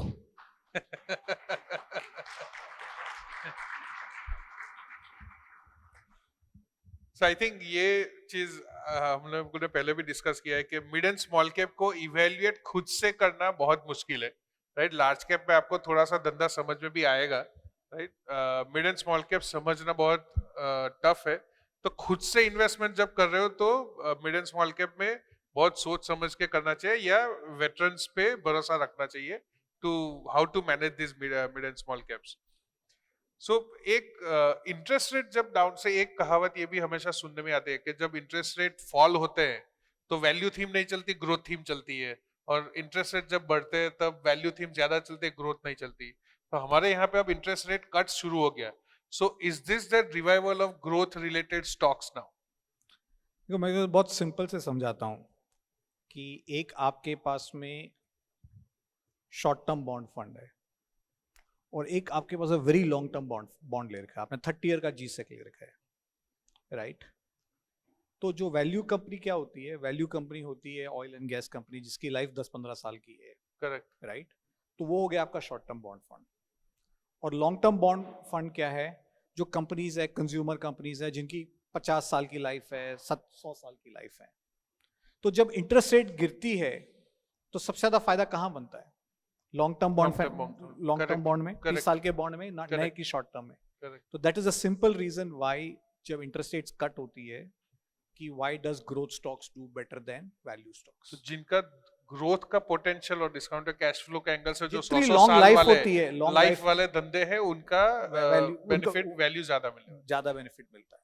So- बहुत सिंपल। So this is a good era to at least still, अभी भी वो खच्चर ना बने हो तो अभी भी वो ग्रोथ रिलेटेड स्टॉक्स में आ जाना चाहिए rather than those value oriented stocks. ठीक है। So I think we've been also hearing about every month जो SIP का flow आ रहा है, right? I think 26,000 करोड़ के आसपास आ चुका है, and I think DIIs have been the savior also for the economy and for the stock market कि जब FII ने इतना पैसा निकाला तो वो बचा है। तो क्या ये flow, I mean how do we see, I think पिछले 2-3 महीने से वो बहुत बड़ा इंक्रीज नहीं हुआ है लेकिन डिक्रीज भी नहीं हुआ है। How do we see this reaction of retail actually in the SIPs and mutual fund market, और इसका इम्पैक्ट जब FIIs वापस आएगा तो ये डबल स्पीड से भागेगा, क्या लग रहा है आपको सिनेरियो? देखिए, ये एक इंटरेस्टिंग चीज है DII के बारे में जो लोग जानते नहीं है। मतलब मैंने देखा है मार्केट में बहुत कम लोग समझते हैं। लोग एंटायरली FII पे फोकस रहते हैं कि FII खरीद रहा है, बेच रहा है। Correct. एंड ये सही सवाल था 15 साल पहले, जिसने 2008-9 का क्राइसिस देखा है कि उस समय क्या होता था कि जब ग्लोबल मार्केट को ना छींक आती थी ना तो हमें निमोनिया हो जाता था हमारे Correct. मार्केट को। क्योंकि इंडिया के अंदर में जब 2008-9 में जब FI बेचते थे तो एक ही बायर होता था DI में, वो होता था LIC। अब इंडिया का ना पूरा मार्केट का कंस्ट्रक्ट बदल गया है। अब उसका मैं समझाता हूं। पहला SIP बुक जो 10 साल पहले 1000 करोड़ भी नहीं होती थी, आज 26,000 करोड़ पे। सेकंड, जो चीज चालू हुई 2014 में, 2014 में first time pension funds were allowed to invest in equity, EPFO। Globally वो नॉर्म 30% ऑफ पोर्टफोलियो इक्विटीज में होता है प्रोविडेंट फंड का। इंडिया में तो उनको इंक्रीमेंटली 15% अलाउड है कि जो नया पैसा आता है उनका AUM पे नहीं है, फ्लो पे है। अब लोग बाजार में पैसा डाले नहीं डाले, लोगों को सैलरी मिलेगी, PF कटेगा और वो पैसा ऑटोमेटिकली बाजार में आएगा, 15% पैसा तो। Correct. सो पहले SIP आएगा, सेकंड आएगा आपका EPFO का पैसा, थर्ड जो पैसा आएगा वो है यूलिप प्लान्स, जो इंश्योरेंस कंपनी। देखिए LIC पुराने टाइम में ये यूलिप प्लान्स नहीं करती थी। यूलिप प्लान का पूरा क्रिएशन प्राइवेट इंश्योरेंस सेक्टर का है, एंड इन्होंने दबा के यूलिप बेचा है, राइट? इन्होंने पूरा इंडस्ट्री बनाई है यूलिप पे। Correct. आप शायद नई पॉलिसी नहीं खरीदो, बट जो पॉलिसी खरीद रखी है उसका तो प्रीमियम दोगे, वो पैसा भी हर महीना बाजार आएगा। सो जब ये आप 3 फ्लो जोड़ो, SIP, EPFO का पैसा और इंश्योरेंस का जो यूलिप का फ्लो आता है, ये लगभग, एंड इसमें आप रिडम्पशन भी निकाल लो, SIP के जो रिडम्पशन होते हैं वो भी निकाल लो, तभी कम से कम 2 लाख करोड़ रुपए आता है हर साल आता है। और ये आपके जिस तरह आपके घर में पानी आता है ना, कि मॉर्निंग में आप टैप खोलते हो पानी रहता है, वैसे रोज बाजार में पैसा आता है। और ये टैप बदलने वाला नहीं है। HNI बाजार से बाहर जा सकता है, रिटेल बाहर जा सकता है। रिटेल बाहर जाता है तो फिर MF के थ्रू आ जाता है, दूसरी तरफ से आ जाता है, वापिस आ जाता है।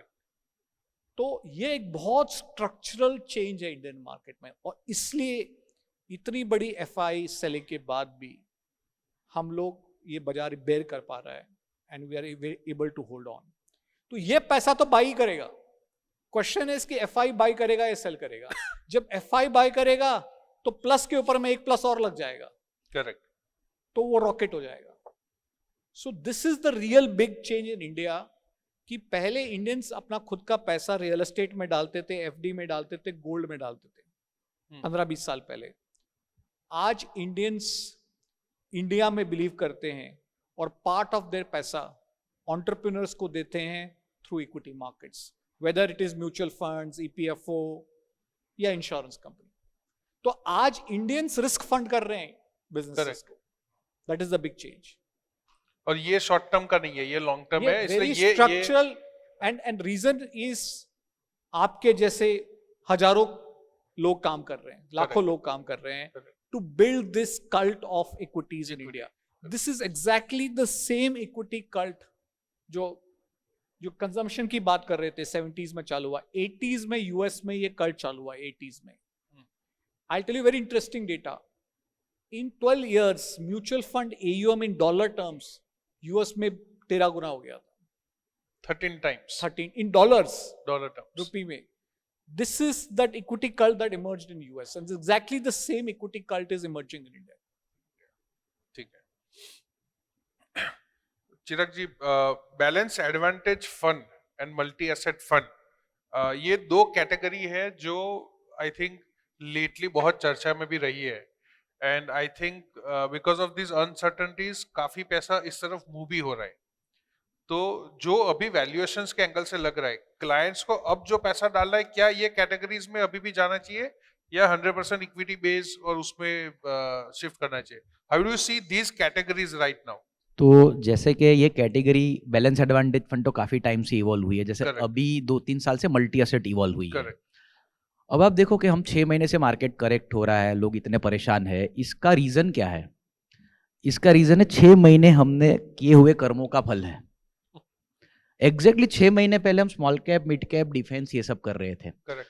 और उसका भी सबसे बड़ा रीजन है, उससे पहले 26 महीना मार्केट में तेजी रही थी.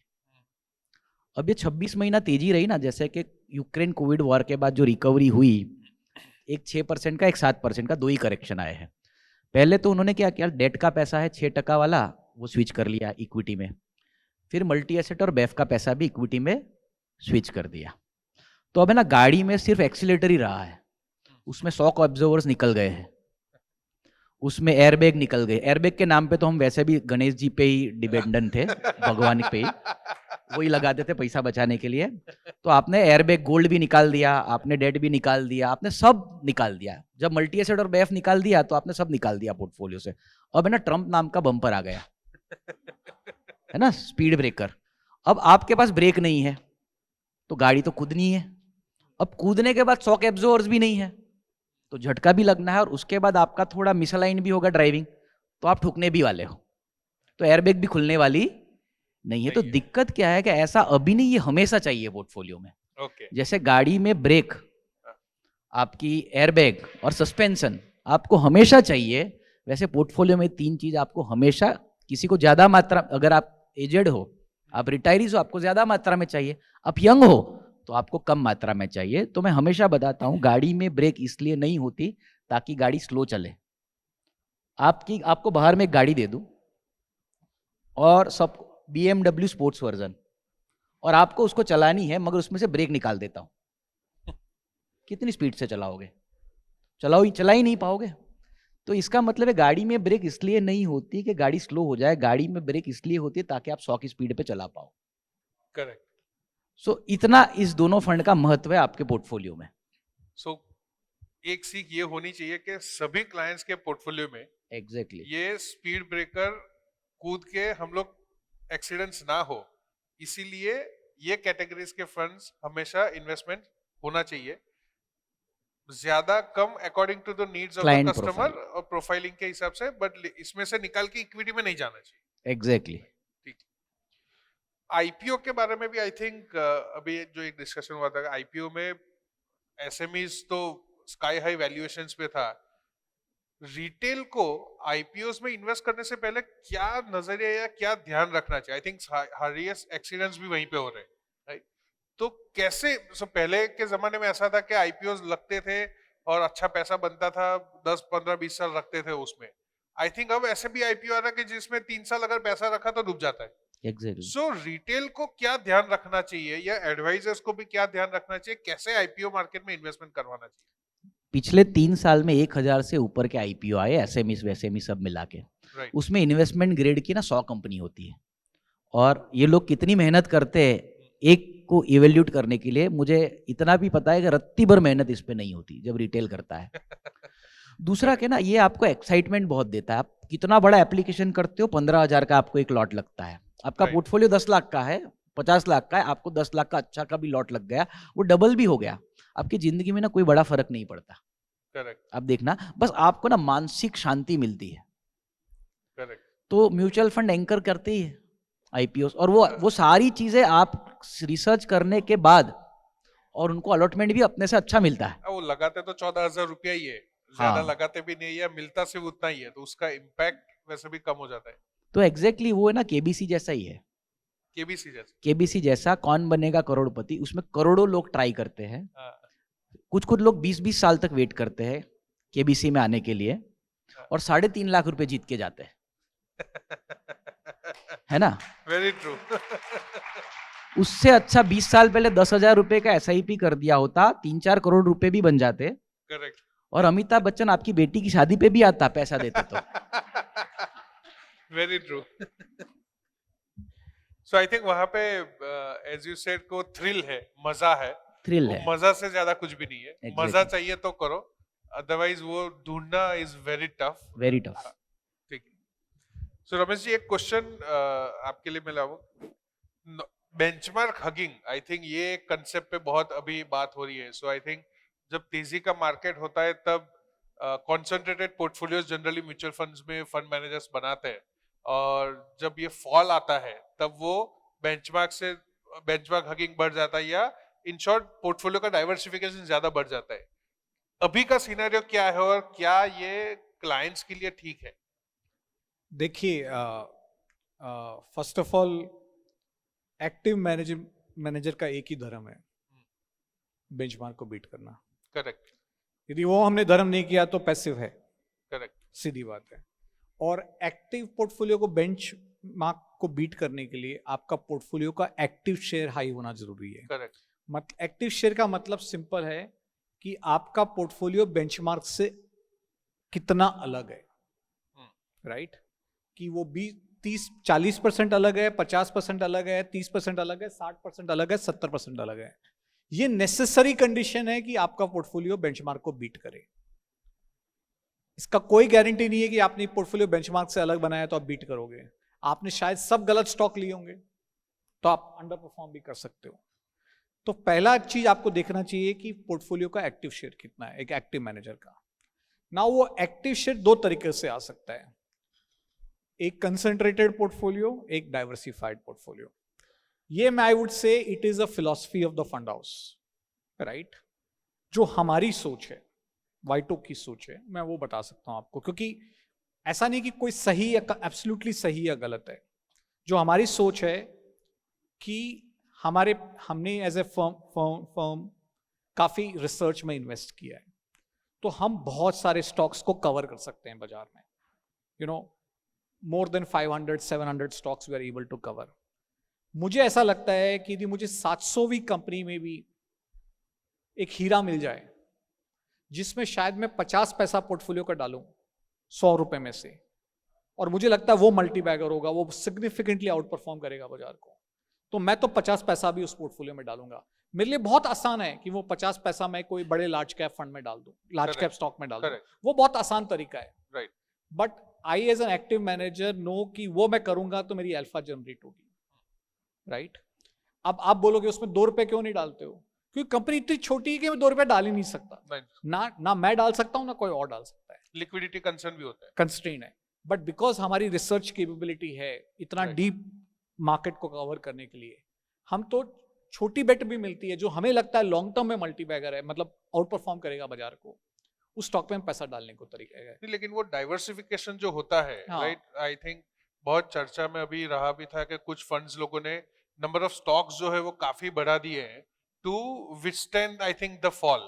तो क्या वो स्ट्रेटेजी सही है? I think Pranav ji, it doesn't work. यदि आपने वो सारे गलत स्टॉक ले लिए तो सब गिरेंगे, इनफैक्ट, राइट? तो वो आपको बचाने वाला नहीं है. I just give very simple data point. जो ग्रेटेस्ट फंड मैनेजर है आज तक के बाजार वो दुनिया में, वो है पीटर लिंच. आप भी है, सब दुनिया में फैन है उनके. Yes. He had more than 200 stocks in his entire career, average. The greatest fund manager.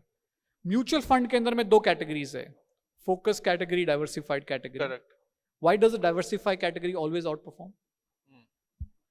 आप भी मानते हैं बात? फैक्ट है. यस. तो डेटा आपको बताती है कि it is not that concentrated works. Correct. Right? You have to take the right decisions. Right.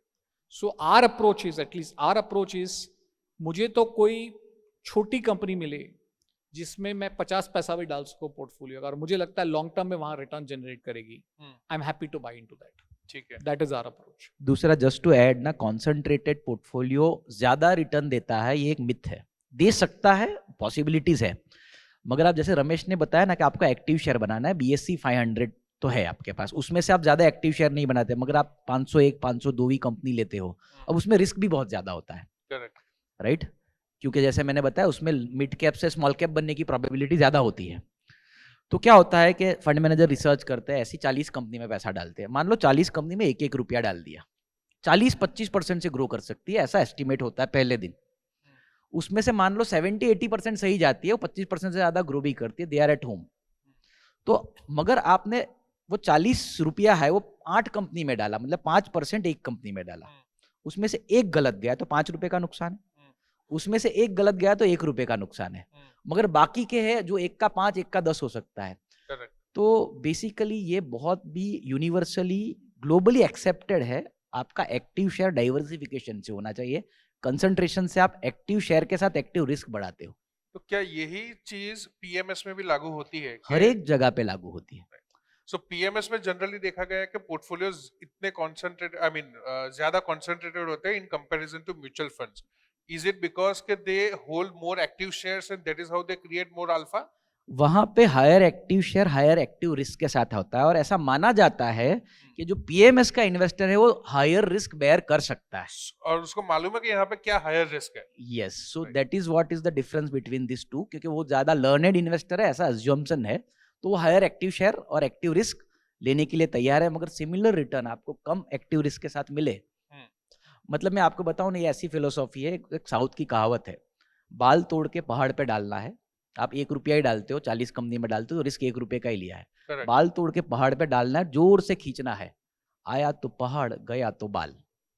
Correct. Okay, lovely. आजकल आई थिंक ये क्वेश्चन के बारे में हम लोगों ने लास्ट टाइम भी डिस्कशन किया था कि सोशल मीडिया जिस हिसाब से इन्फ्लुएंस कर रहा है नए इन्वेस्टर्स को भी, राइट, आज भी आई थिंक लोग टिप्स या वैल्यूएशन इंस्टाग्राम पे ढूंढते हैं, राइट. आप तो सोशल मीडिया फॉलो ज्यादा करते नहीं है, जो हमारा बात हुआ था. कैसे देखना चाहिए, आई मीन सोशल मीडिया का role in creating these awarenesses, and how do you see के उस कितना कनेक्टेड रहना चाहिए, कितना नहीं रहना चाहिए? See it's again depends on, मतलब मैं देखो सोशल मीडिया में हर एक तरह की चीजें होती है, अच्छी भी होती है खराब भी होती है. अब आप जिससे एडवाइस ले रहे हो उसका आपको कुछ भी पता है प्रोफाइल. ज्यादातर सोशल मीडिया के इन्फ्लुएंसर, सारे नहीं, ज्यादातर सोशल मीडिया के इन्फ्लुएंसर स्टॉक मार्केट के रिलेटेड जो है, उन्होंने स्टॉक मार्केट में नुकसान किया है, इसलिए एजुकेशन का काम शुरू किया है, क्योंकि उसमें पैसा ज्यादा है. राइट, सो पहले तो अनसॉलिसिटेड एडवाइस ना देनी चाहिए ना लेनी चाहिए. राइट, तो और देखो भारत देश में क्या है ना, एक मतलब में अपने यहाँ आप किसी से पूछो तो वो ऐसा नहीं बोलेगा मुझे पता नहीं है, वो कुछ ना कुछ तो बताएगा, आंसर देगा ही. मुझे पता नहीं could be the best answer in most of the scenario, वो किसी अच्छे आदमी से ले लेगा advice. Right, so it is very important कि आप किससे एडवाइस ले रहे हो, कितना क्वालिफाइड है वो एडवाइस देने के लिए, और उसका आपके पास बैकग्राउंड है कि नहीं. So it is very important to do not follow social media blindly. However it is important, क्योंकि आपको काफी सारी इंफॉर्मेशन न्यूज वहां से मिलते हैं पढ़ने के लिए, जानने के लिए, उसको पूरा निग्लेक्ट भी नहीं कर सकते, मगर एडवाइस लेने के मामले में जब आए तो यू शुड कंसल्ट कि हु इज द एडवाइजर जो आपके साथ है, जिसका आप कान पकड़ सको 2 दिन बाद. Right. So I think last couple of questions before we open up for the Q&A. एक चीज मैं आपको भी पूछना चाहूंगा रमेश जी, आई थिंक अभी अभी बहुत डिस्कशन हो रहा है इंडियन स्टार्टअप इकोसिस्टम का. आई थिंक हमारे मिनिस्टर जी ने भी जो बोला था उसको बहुत अलग अलग तरीके से देखा गया था कि हम लोग फूड डिलीवरी और ग्रोसरी और उसी का बेटिंग एप्स को ये सब स्टार्टअप्स कर रहे हैं, एंड टेक्नोलॉजी वाइज और वो सब में ज्यादा स्टार्टअप्स नहीं हो रहा है. सो आपका क्या व्यू है इसमें, how do you see it actually our value ecosystem? So, first of all, I'm hugely supportive to the startup ecosystem. मेरे हिसाब से ना हर एक स्टार्टअप है ना एक लैब के अंदर में एक एक्सपेरिमेंट है. आज जब आप केमिस्ट्री लैब या फिजिक्स लैब में एक्सपेरिमेंट करते हो, ज्यादातर एक्सपेरिमेंट फेल करते हैं, पर जो कुछ एक्सपेरिमेंट सक्सेसफुल हो जाते हैं फिजिक्स लैब, केमिस्ट्री लैब में, वो दुनिया बदल देते हैं. So the more experiments we run as a country, the more likely we will end up with a blockbuster जो दुनिया बदलेगा. So hugely successful, supportive of every startup, everyone who tries a startup. And हम लोग है ना खाली success stories को देखते हैं, रिजल्ट को देखते हैं, हम उन स्ट्रगल्स और पेन्स और फेलियर्स को नहीं देखते हैं. And you would be very supportive first. And unfortunately, a lot of people are talking down on media, startups and all. They're doing a disservice to this country, actually. Discouraging them. Yes, they're doing disservice to this country. Right. If you're talking down startups and all, right? Large part of startup life is struggle. Correct. Right. Now coming to technology and R&D, I think while people are finding faults in startup, I think it is a broader failure at a country level. I think कोई भी country में ना बड़ा R&D government supported होता है. जैसे America में the two big sources of R&D even today are universities and defense. Both are funded by the US government. So the first seed of R&D, initial support tends to come from the government. और ऐसा नहीं कि हमने भी नहीं किया. 1947 में when we got freedom, we set up Department of Atomic Research. We set up in 50s space research. We set up IITs. We set up ISCs. We set up agriculture universities. तो India ने भी बहुत किया starting में, but somewhere in the middle we lost the plot on investing in. जो आज हम India में स्पेस में लीडरशिप देख रहे हैं इंडिया की, this is not what has happened in the last 5-10 years, because किसी ने 75 साल पहले एक पौधा लगाया था. Correct. जो आज ट्री बन गया है, एक स्ट्रॉन्ग ट्री बन गया है. सो this is a long term investment, very long term investment in R&D and all. And China में भी जो आज मैजिक हो रहा है टेक में, this is because 20 years ago China took a big call to get lot of Chinese, जो highly educated Chinese है, to come back from US back to China. उनको same salaries दी जो US में मिलती थी चाइना में. lot of Chinese universities funded the R&D. so lot of research जो आज चाइना में टेक्नोलॉजी में जो spurt दिख रहा है is because the government came in. so this is something that has to first, the initial seeds have to be planted by the government. And then of course you have to create an environment. Correct. That the private sector can take up the baton. Correct. Unfortunately जो private sector का challenge है वो India में मुझे सबसे बड़ा मुझे लगता है वो है ease of doing business. एक सोशल मीडिया में एक बहुत इंटरेस्टिंग कमेंट डाला किसी ने कि मुझे जीएसटी का रजिस्ट्रेशन लेने के लिए ब्राइब देनी पड़ी. सोचिए, तो उसने मालूम कमेंट क्या लिखा, इस देश में हालत ये है कि टैक्स देने के लिए भी पैसा देना पड़ता है. कि आपको टैक्स देनी है उसके लिए भी आपको पैसा देना पड़ता है. So we have to constantly make progress on ease of doing business, and that is not at a central government level, at every level of government. In every time you experience the government, the experience has to improve. तो basically मैं startup का को founder हूँ, मेरे पास startup का certificate है, ठीक है, मगर मुझे कोई दिक्कत नहीं आई शुरू करने में, टू बी वेरी फ्रैंक. मैंने एक भी पेपर साइन नहीं करना पड़ा. छोटी मोटी चीजें होती थी तो वो जरूरी है, तो गवर्नमेंट ने काम किया स्टार्टअप पे. आपको काफी सारी चीजें जो आपको बहुत खर्चा करना पड़े, आपके पास स्टार्टअप का सर्टिफिकेट हो तो गवर्नमेंट विल फाइनेंस इट. काफी जैसे कि माइक्रोसॉफ्ट का सर्वर आपको, फिर आपको अमेजोन का सर्वर, आपको काफी क्रेडिट्स मिलते हैं if you are registered as a startup. अब देखो अपने यहाँ जैसे सॉफ्टवेयर वाले स्टार्टअप ही क्यों अच्छा करते हैं, उसका रीजन है, जैसे कोई मैं मैकेनिकल स्टार्टअप करने वाला हूं तो मुझे मशीन खरीदना है, ठीक है, वो मशीन खरीदने का कैपिटल मैं कहां से लाऊं, सिंपल है. मगर अगर सॉफ्टवेयर रिलेटेड हो तो मुझे मेरा इंटेलेक्ट ही लगाना है. That's why if you see more software startup in India then hardware startup. जैसे रमेश ने बताया, हार्डवेयर स्टार्टअप के लिए जैसे सेमीकंडक्टर के लिए गवर्नमेंट के बिना नहीं हो सकता. जब तक गवर्नमेंट उसमें इंटरेस्ट नहीं दिखा सकती, जैसे काफी चाइनीज गवर्नमेंट ने, जो काफी चाइनीज लोग वहां पे सीखे थे सेमीकंडक्टर टेक्नोलॉजी, उनको बुला लिया वापस अपने देश, उसी पैसे पे वही फैसिलिटीज. तो ये जो कुछ चीजें हैं जहां पे गवर्नमेंट के इंटरेस्ट और इंटेंट के बिना स्टार्टअप शुरू करना बड़ा मुश्किल है. और दूसरा, एज ऑफ डूइंग बिजनेस, अब जैसे कि हम टैक्स भरते हैं तो टैक्स का रेट होता है, सरचार्ज, फिर एजुकेशनल सेस और ये सब चीज़ें होती है। अब उसमें ना छोटी मोटी गड़बड़ हो जाती है। तो what is ease of doing business? अरे हम 10 करोड़ लोग आपको अलग अलग करके दे रहे हैं, आप हमसे टोटल ले लो ना, आप अलग करते रहो। ऐसे छोटी छोटी चीजें करने की जरूरत है ना। वो सब इसमें इतना है, इसमें 10% नहीं, इसमें 15% है, ये सब याद रखना है। और ये 10 करोड़ भारतीय लोग करते हैं, जितने भी टैक्स भरते हैं उतने। करेक्ट, हमसे एक नंबर ले लो ना, आप अलग करते रहो ऊपर, कितना एजुकेशन से इसमें डालना है, कितना इसमें डालना है। ये मैं प्रैक्टिकल चैलेंजेस फेस कर रहा हूँ, करेक्ट, है ना। तो ये सब फालतू चीजें बंद कर दो।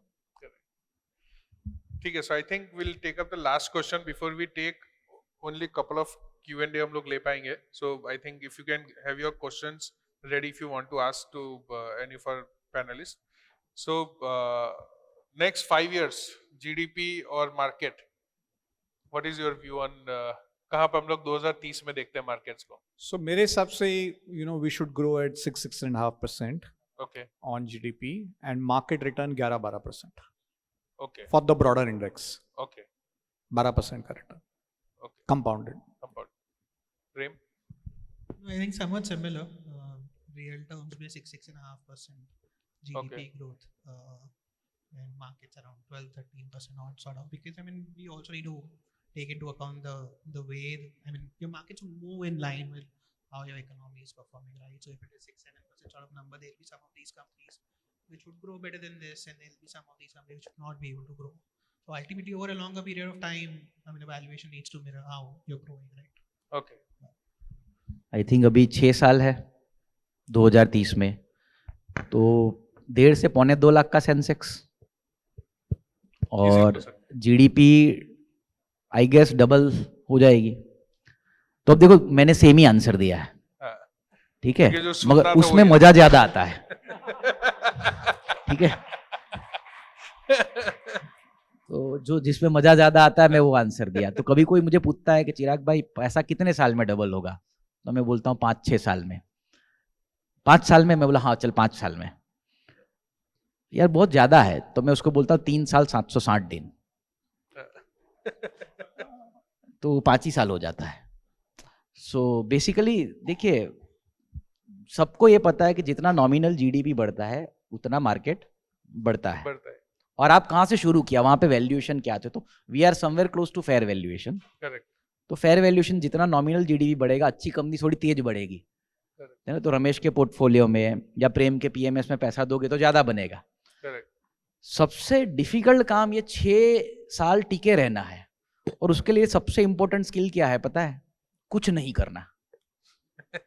इन्वेस्ट करने के बाद कुछ नहीं करना सबसे इंपॉर्टेंट स्किल है। और मैं आपको बताऊं कि विपासना करके वो होते हैं, आप बहुत सारे सेंटर है विपासना के, 15 दिन आपको वहां पे जाके कुछ नहीं करना होता है ना। और लोग 2 दिन में वापस आ जाते हैं। इसलिए आप देखो कुछ नहीं करना कितना डिफिकल्ट होता है।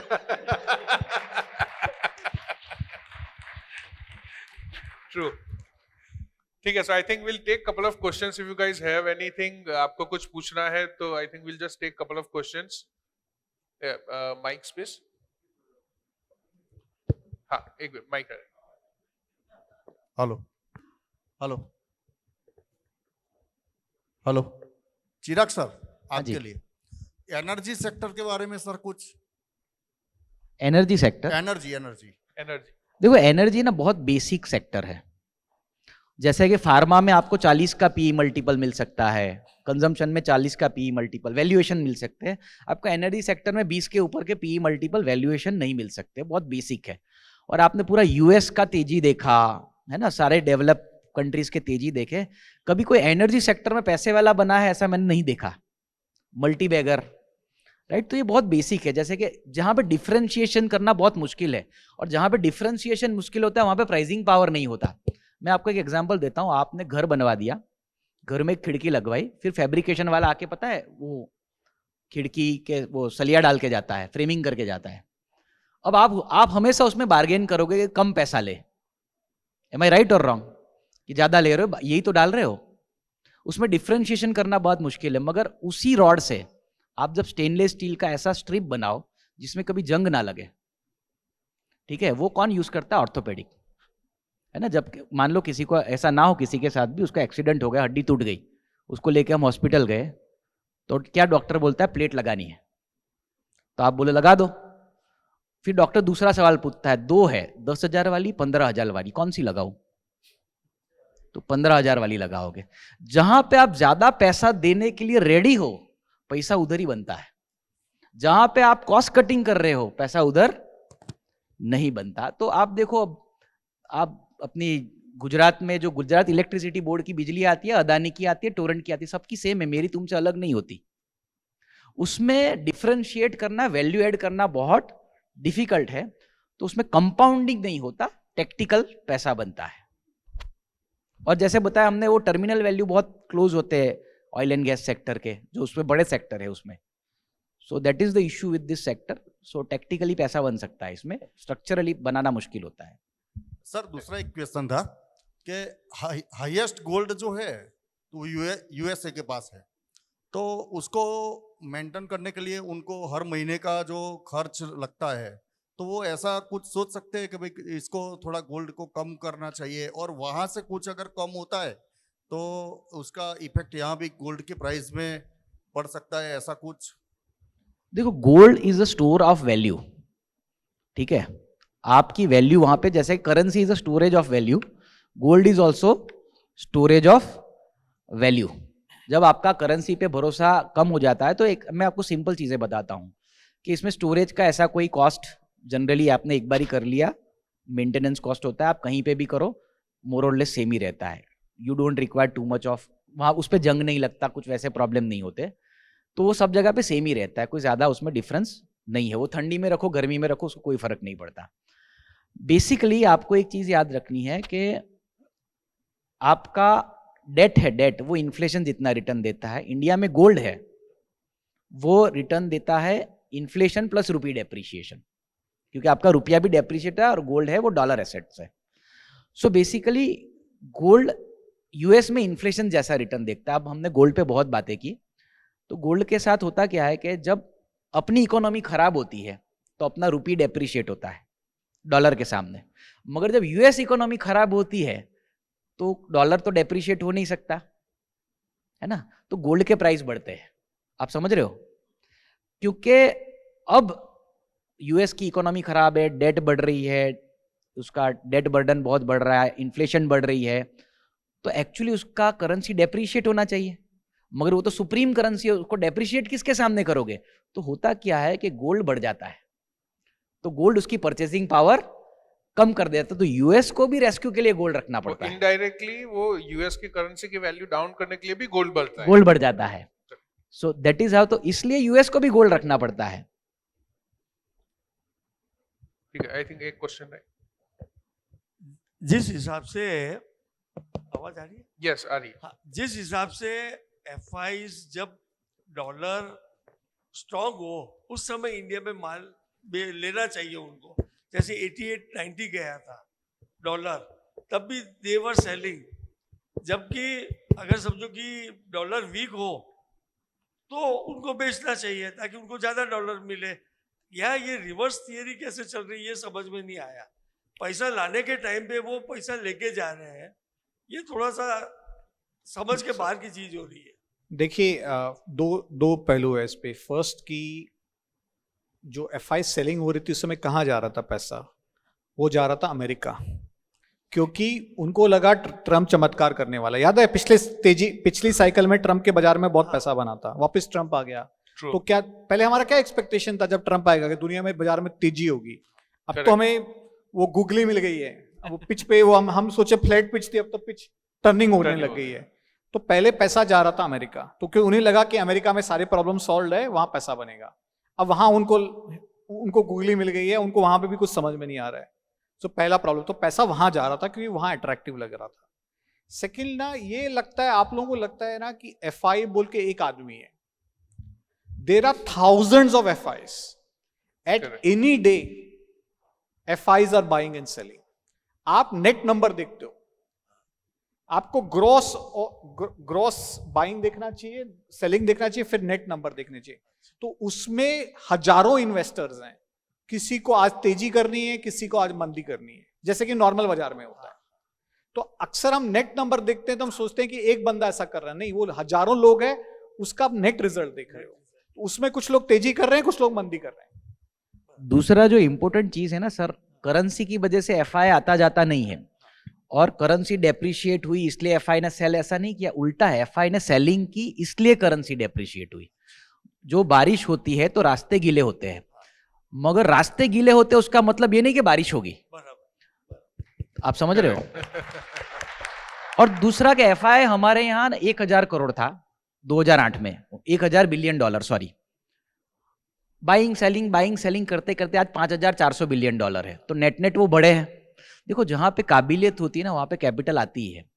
और आप देखो कि मैं आपको पॉपकॉर्न फ्री दूंगा ना तो आप गजगामिनी मूवी देखने नहीं जाओगे, है ना, क्योंकि करेंसी डेप्रिशिएट हुई है इसलिए मैं उधर डालूंगा, इसलिए नहीं डालेंगे, पैसा नहीं आएगा। तो यूजुअली पहले ट्रेंड ऐसा ही रहता था। हाँ, अब exactly. थोड़ा सा एक दूसरी चीज है। और प्रणव सर, यस, सब तीनों महारथी बैठे हैं, तो मैं स्क्रिप्ट का नाम नहीं पूछता हूँ, सेक्टर वाइज अगर बतावे कोई एक ये सेक्टर में अच्छा है, ये सेक्टर में, स्क्रिप्ट देवे तो बहुत अच्छा है, लेकिन सेक्टर वाइज। ओके, कोई एक सेक्टर जिसमें सबसे ज्यादा ओवरवेट रहना चाहिए? हाँ, BFSI, banking and finance. Banking and देखो इसमें तीसरे को डिसएडवांटेज है नया लाना पड़ेगा कुछ। क्योंकि मैं भी वही बोलने वाला था। आप 6 महीने से वो बोल ही रहे हो, वो हम लोग तो देख रहे हैं। मगर अभी ऐसा आपने नहीं पूछा कि इंडिया में कौन से सेक्टर में लगाना चाहिए, तो मैं ग्लोबली जवाब देता हूं। ग्लोबली एक सेक्टर है जहां पे पैसा लगाना चाहिए। ग्लोबली एक देश ऐसा है जिसकी जीडीपी 6 है, महंगाई 3 है, ऑफिशियली बूम में है, फिस्कल डेफिसिट कंट्रोल में है, करंट अकाउंट डेफिसिट कंट्रोल में है, जीएसटी कलेक्शन बढ़ रहा है, पावर कंजम्पशन बढ़ रहा है, yes, PMI, service PMI, manufacturing PMI बढ़े जा रहे हैं। उस सेक्टर में पैसा लगाओ। तो ग्लोबली एक ऐसा सेक्टर है जिसका नाम हिंदुस्तान है। Very good.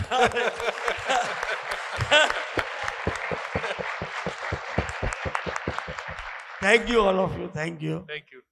I think will take the last question, फिर हम लोग सारे पैनलिस्ट यहाँ पे लंच के वक्त भी है, so you can discuss with them during the lunch time also. Chirag sir से मेरा क्वेश्चन है। चिराग सर, अभी जो भारत सरकार है वो डिफेंस पे काफी ध्यान दे रहा है, तो क्या हमें डिफेंस सेक्टर में इन्वेस्ट करना चाहिए? और जो हमारी सरकार है अभी वो 50,000 करोड़ का एक्सपोर्ट करने का सोच रही है, अभी का न्यूज़ है 1 घंटा पहले का। तो डिफेंस सेक्टर में आप कुछ बताना चाहोगे कि इसमें हमें इन्वेस्ट करना चाहिए, और कैसा लग रहा है आपको डिफेंस सेक्टर? सो देखो, डिफेंस एक बहुत इंपॉर्टेंट सेक्टर है इंडिया के लिए, और इंडिया बहुत ध्यान भी दे रहा है। सर, इसमें क्या है ना कि ग्लोबली काफी अनसर्टेनिटी जैसे होती है, अभी आप बता रहे हो कहीं पे वॉर हो जाता है, ये हो जाता है, वो हो जाता है, तो सबसे मतलब सेफ सेक्टर जो लगता है वो डिफेंस लगता है, हमेशा उसमें ग्रोथ होने के चांसेस ज्यादा होते हैं। तो आप अगर इसमें कुछ सजेस्ट करो तो ज्यादा अच्छा। देखो इसमें ना जैसे डिफेंस सेक्टर में ग्रोथ है, विजिबल है, 30-35% की उसकी अर्निंग एक टाइम पे ग्रो की थी। अब आप देखो, मगर इसमें दिक्कत क्या है, अगस्त 2023 में डिफेंस का पूरा मार्केट कैप 3 लाख करोड़ था, राइट, 2022 में और 23 में, और अगस्त 2024 में एक ही साल में मार्केट कैप 3 लाख से बढ़ के 9 लाख करोड़ हो गया, मतलब में 300% बढ़ा। अब कंपनी का ग्रोथ 35% से बढ़ रहा था, मगर जो मार्केट वैल्यूएशन है वो 300% बढ़ गया। आप समझ रहे हो? तो इसको, अब इसमें वैल्यूएशन कंसर्न है, अभी करेक्ट हुए मगर अभी भी सस्ते हुए नहीं है, क्योंकि देखो 3 लाख करोड़ का मार्केट कैप, फ्लोटिंग स्टॉक होगा कुछ एक आध लाख करोड़, राइट, उसमें जब इतना सारा पैसा आया है तो वो बढ़ भी बहुत ज्यादा गया है। तो मैं लास्ट टाइम भी बोला था कि मेरा बेटा ना 5 साल पहले मेरे से आधी हाइट का था, अभी मेरे आसपास हो गया तो उसको ग्रोथ बोलेंगे, मगर मैं रात को सो गया और सुबह उठा और मेरा हाथ इतना बड़ा हो गया तो मैं बोलूंगा ये ग्रोथ है, सूजन है, इसको स्वेलिंग बोलते हैं। स्वेलिंग है। तो उस सेक्टर में सूजन बहुत है, सेक्टर अच्छा है, मगर कौन सा अंडर वैल्यूड है, कहां पे अभी रूम है पैसा बनने के लिए, तो रमेश और प्रेम शायद मेरे से अच्छा बता पाएंगे। ठीक है, right. I think with this we end the last question. Thank you so much. This information built great height to me. My question is, if investing in small cap is profitable than blue chip stock? Investment small cap में करना ज्यादा profitable रहता है large cap के comparison में, blue chip के comparison. देखिए long term में ना ऐसा नहीं है कि small cap return large cap से ज़्यादा आएगी, ऐसा कभी होता नहीं है। स्मॉल कैप में ग्रोथ ज़्यादा होता है पर रिस्क ज़्यादा होती है। इनवेरिएबली स्मॉल कैप में वॉलेटिलिटी लार्ज कैप से ज़्यादा होती है। So but I tell you small cap में पैसा ज़्यादा क्यों बन सकता है, क्योंकि क्या होता है ना कि जो लार्ज कैप इन्वेस्टिंग है ना, यदि आप फंड हाउस के थ्रू इन्वेस्ट करो, प्रोफेशनल मैनेजर्स के थ्रू, तो लार्ज कैप इन्वेस्टिंग मतलब आप टेस्ट मैच खेल रहे हो ऑस्ट्रेलिया में, इंग्लैंड में, न्यूजीलैंड में, आपको बहुत अच्छा खेलना पड़ेगा आउट परफॉर्म करने के लिए। मिड कैप इन्वेस्टिंग है, ये टीम को इंडिया में बुला के खेल रहे हो, हमारा जीतने का चांस बहुत इंप्रूव हो जाता है। हाँ राइट।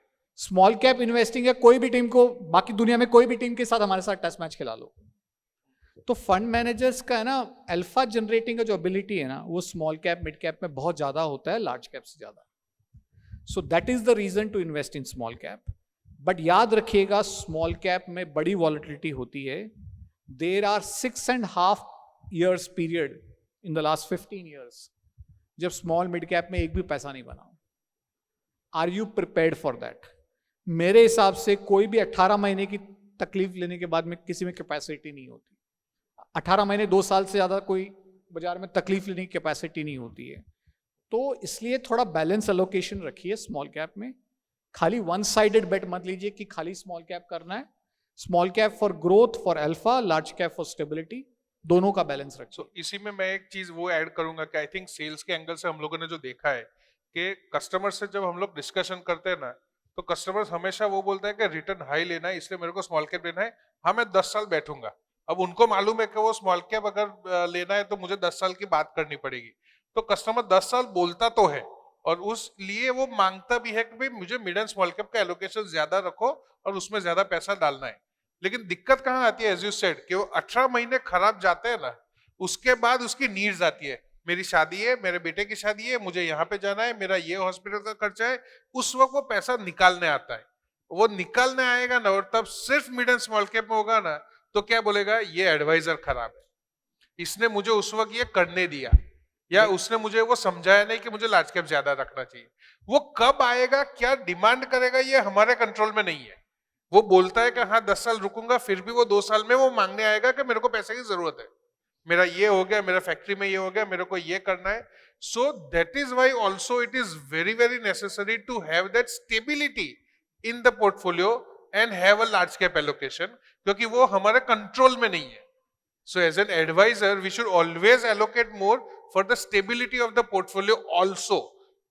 वो जब आए और स्मॉल कैप ने रिटर्न बना दिया तो वो भी खुश, हम भी खुश, लेकिन उस वक्त मिड एंड स्मॉल कैप का परफॉर्मेंस नहीं है तो लार्ज कैप ही है जो बचाएगा। So that is why also large cap is very very necessary in everybody's portfolio, right? और स्मॉल कैप में SIPs are generally recommended, small and mid cap दोनों में। तो अगर किसी का लंबा व्यू है तो जैसे मैंने ना BEF और MEF जरूरी है, बैलेंस एडवांटेज, वैसे स्मॉल कैप भी जरूरी है। दिक्कत क्या है कि सारी SIP स्मॉल कैप की है, सारी SIP मिड कैप की है कि मुझे सबसे ज्यादा रिटर्न ही चाहिए। और होता क्या है कि 10 साल सब बोलते हैं, होता क्या कि 1-1.5 साल खराब जाता है। अब 1.5 साल, आप देखो, आप कभी रोलर कोस्टर पे बैठोगे ना, 3 ही मिनट की राइड होती है, मगर वो 3 मिनट जब चलते ना 3 साल जैसे लगते हैं, खत्म ही नहीं होते। तो पेन वाला टाइम है ना, साइकोलॉजिकली बहुत लंबा लगता है, होता 18 महीना ही होता है, और हमने 6 साल देखे हैं। तो it is very difficult to walk the talk. वो 10 साल बोलते हैं, मगर वो बोलते हैं ना, पहाड़ चढ़ना है और तुम पूरे रास्ते उल्टी करते रहोगे तो ऊपर तक पहुंचोगे ही नहीं। Correct. So that is what is the issue. It is a behavioral issue. Behavioral issue, right? So thank you very